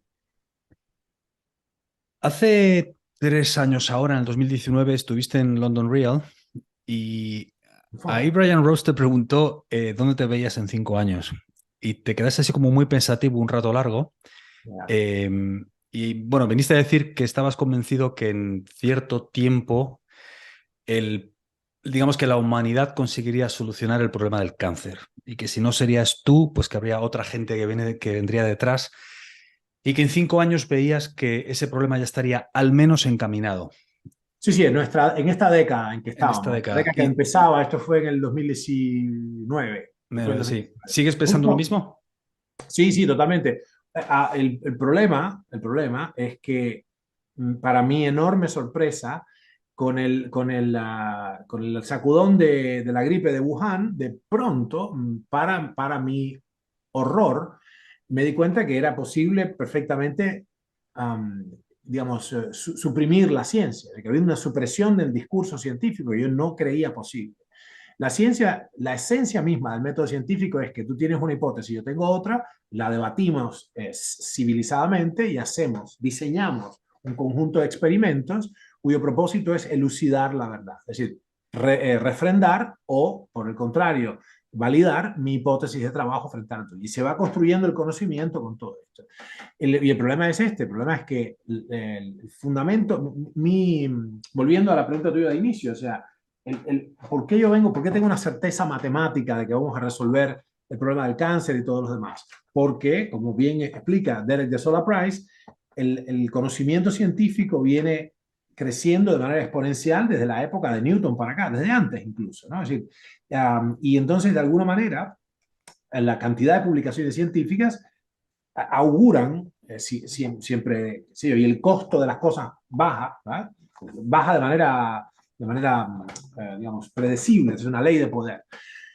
Si miras la cantidad de producción científica, estamos a la vuelta de la esquina y vemos que hay una serie de intervenciones ya posibles. Ahora, mi laboratorio hizo un trabajo de más de 2 décadas en una dirección específica que es usando el principio de la inhibición competitiva que se llama con análogos estructurales, es decir, darle a las células cancerosas un catálogo de sustancias cuya forma, cuya estructura es muy semejante a la comida que ellas tienen, que comen muchas cosas las células, no solo azúcar, y atragantarlas con ello. Ahora la cuestión es si eso es posible si no matas al hospedero, ¿no? No, no, y la cuestión es que estas sustancias son inocuas para el hospedero, para la persona, razonablemente tolerables, de hecho, 100 veces más tolerables que la quimioterapia tradicional, pero selectivamente citotóxicas para las células cancerosas. Y esto ya no hay, digamos, lo que obtuvimos en 20 y pico de años de experiencias clínicas, es que esto es absolutamente posible, es racional, es escalable, y el asunto que falta ahora es que todo el mundo, el futuro ya llegó, lo que pasa es que está asimétricamente distribuido, ¿no? Asimétricamente distribuido, Claro, ¿no? claro. Ya. Nunca me acuerdo del tipo que lo dijo, Mm. bueno, no, sé, no me Sí, acuerdo, sí, sí. pero es así. El futuro ya llegó, pero está unevenly distributed, ¿no? Es decir, Mm. bueno, fantástico. Lo que hace falta en este caso es darle la otra vuelta de tuerca, que es negociar con el statu quo, bueno, cómo se cambia, nuevamente, cómo se cambia la estructura de esto, porque, y lo estábamos conversando precisamente con el NHS, el National Healthcare Service del Reino Unido, ¿no? Y está ahí, está a la vuelta de la esquina, ¿no? Nosotros tenemos abundantes, incluso papers publicados de patologías tan difíciles como cáncer de páncreas, qué sé yo, donde usando estas estrategias, que van a ser mucho más exquisitas y precisas, usando lo que terminamos llamando una oncología metabólica de precisión, vamos a resolver ese problema sin ningún problema. Hay que apurarse porque una de las cosas que viene pasando es la multiresistencia. O sea, hemos abusado en los últimos 60 años de los antibióticos y más también, y el resultado de esto es que las bacterias cada vez responden menos y menos y menos y menos, y menos a los antibióticos, con lo cual hay un punto crítico que no está muy lejos, eh, vamos a tener el problema de que no vamos a poder usar las estrategias normales del cáncer, que son todas inmunosupresoras, no vamos a poder usarlas. Hay dos cosas, oncología y transplantología van a tener problemas, porque las dos requieren el compromiso inmune del sujeto. Entonces, y nuestro recurso ha sido, bueno, lo inmunosuprimo y le doy antibióticos si se llegara a enfermar. Pero los antibióticos no van a funcionar. O sea, estamos yendo a una tasa cero de respuesta antibiótica. Estamos, vamos a ponernos otra vez como en 1935, antes de que Fleming resolviera la cuestión de la producción masiva de la penicilina. Así que estamos en un rollo tremendo. Yo pienso que esto es así inminente. La velocidad, el escape velocity acá es muy claro. Este sí lo veo, es un problema mucho más fácil que la longevidad extrema. El cáncer. El cáncer ya lo hemos comprobado en por lo menos 17 tipos de cáncer diferentes, han mostrado responder a intervenciones estrictamente metabólicas, pero además no es que hace falta hacer esa sola cosa. Puedes operar, puedes hacer metaboloterapia con radiación enfocada, hipertermia del cuerpo completo y puedes hacer un montón de cosas, ¿no? El agregado de todos los saberes están cada vez produciendo mejores resultados, ¿no? En medio de eso, lo que quisiera es que, digamos, que el alma humana no se interpusiera, ¿no? Que hubiera una conducta ética en los científicos y en los operadores políticos, porque eso está ya resuelto. Esto que te estoy diciendo ya existe. El conocimiento de solucionar los tumores sólidos ya existe, ¿vale? Así que bueno, la próxima pata de nuestro trabajo va a ser hacer que sea universalmente accesible, ¿no? La soberanía de la salud. Que lo veamos pronto. Yo, amén. Amén. ¿Hay algo de lo que estás convencido, Ernesto, algo de lo que estás absolutamente convencido pero no puedas probar o que no tenga evidencia científica o que no exista todavía pero esté en camino, pero sin embargo tú tienes la absoluta certeza de que es así? Hmm. Tú como científico, me gusta hacer ese tipo de este tipo de preguntas a científicos como tú, porque es como que todo tiene que tener una evidencia, todo tiene que venir de algún sitio, todo tiene que estar publicado en PubMed y si no, nadie dice nada, ¿no? Porque No, bueno, que no por otro lado necesariamente. que es normal por otro lado, ¿eh? Pero bueno, No, no, es no, normal. está bien. Claro, para que nuestra audiencia entienda, hay un acuerdo al que hemos adherido, digamos, y decir, bueno, ok, yo necesito. Muchas cosas son verdad antes de publicarse. De hecho, el paper más reciente que escribí, que es un trabajo sobre el rol inmunogónico de la fiebre, es así. No que escribí una cosa tan digamos, formalmente perfecta. Pero sin embargo no pasa la barrera de la publicación, porque una de las cosas que dice es que la tormenta de citoquinas es inducida iatrogénicamente por los antipiréticos. O sea, tomar antifebrífugos, fármacos antipiréticos, enloquece al organismo y produce una sobreproducción de 3 órdenes de magnitud de las citoquinas inflamatorias, que son pirógenos también, cumplen un doble rol.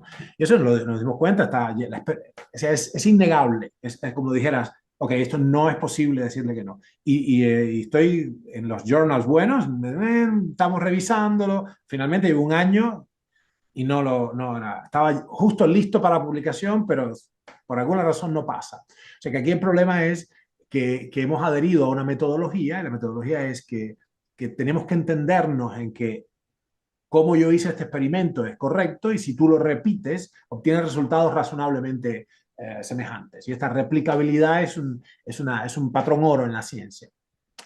En ese sentido, por ejemplo, las tecnologías más recientes que más me han fascinado, de las cuales yo estaba casi seguro que existían, yo pensaba, había teorizado que tenía que haber un reservorio cromosómico o extracromosómico, pero un reservorio de información antibacteriana, antiviral en las bacterias. Si no, no habríamos llegado hasta acá, ¿no? Pensando en los bacteriófagos, todo.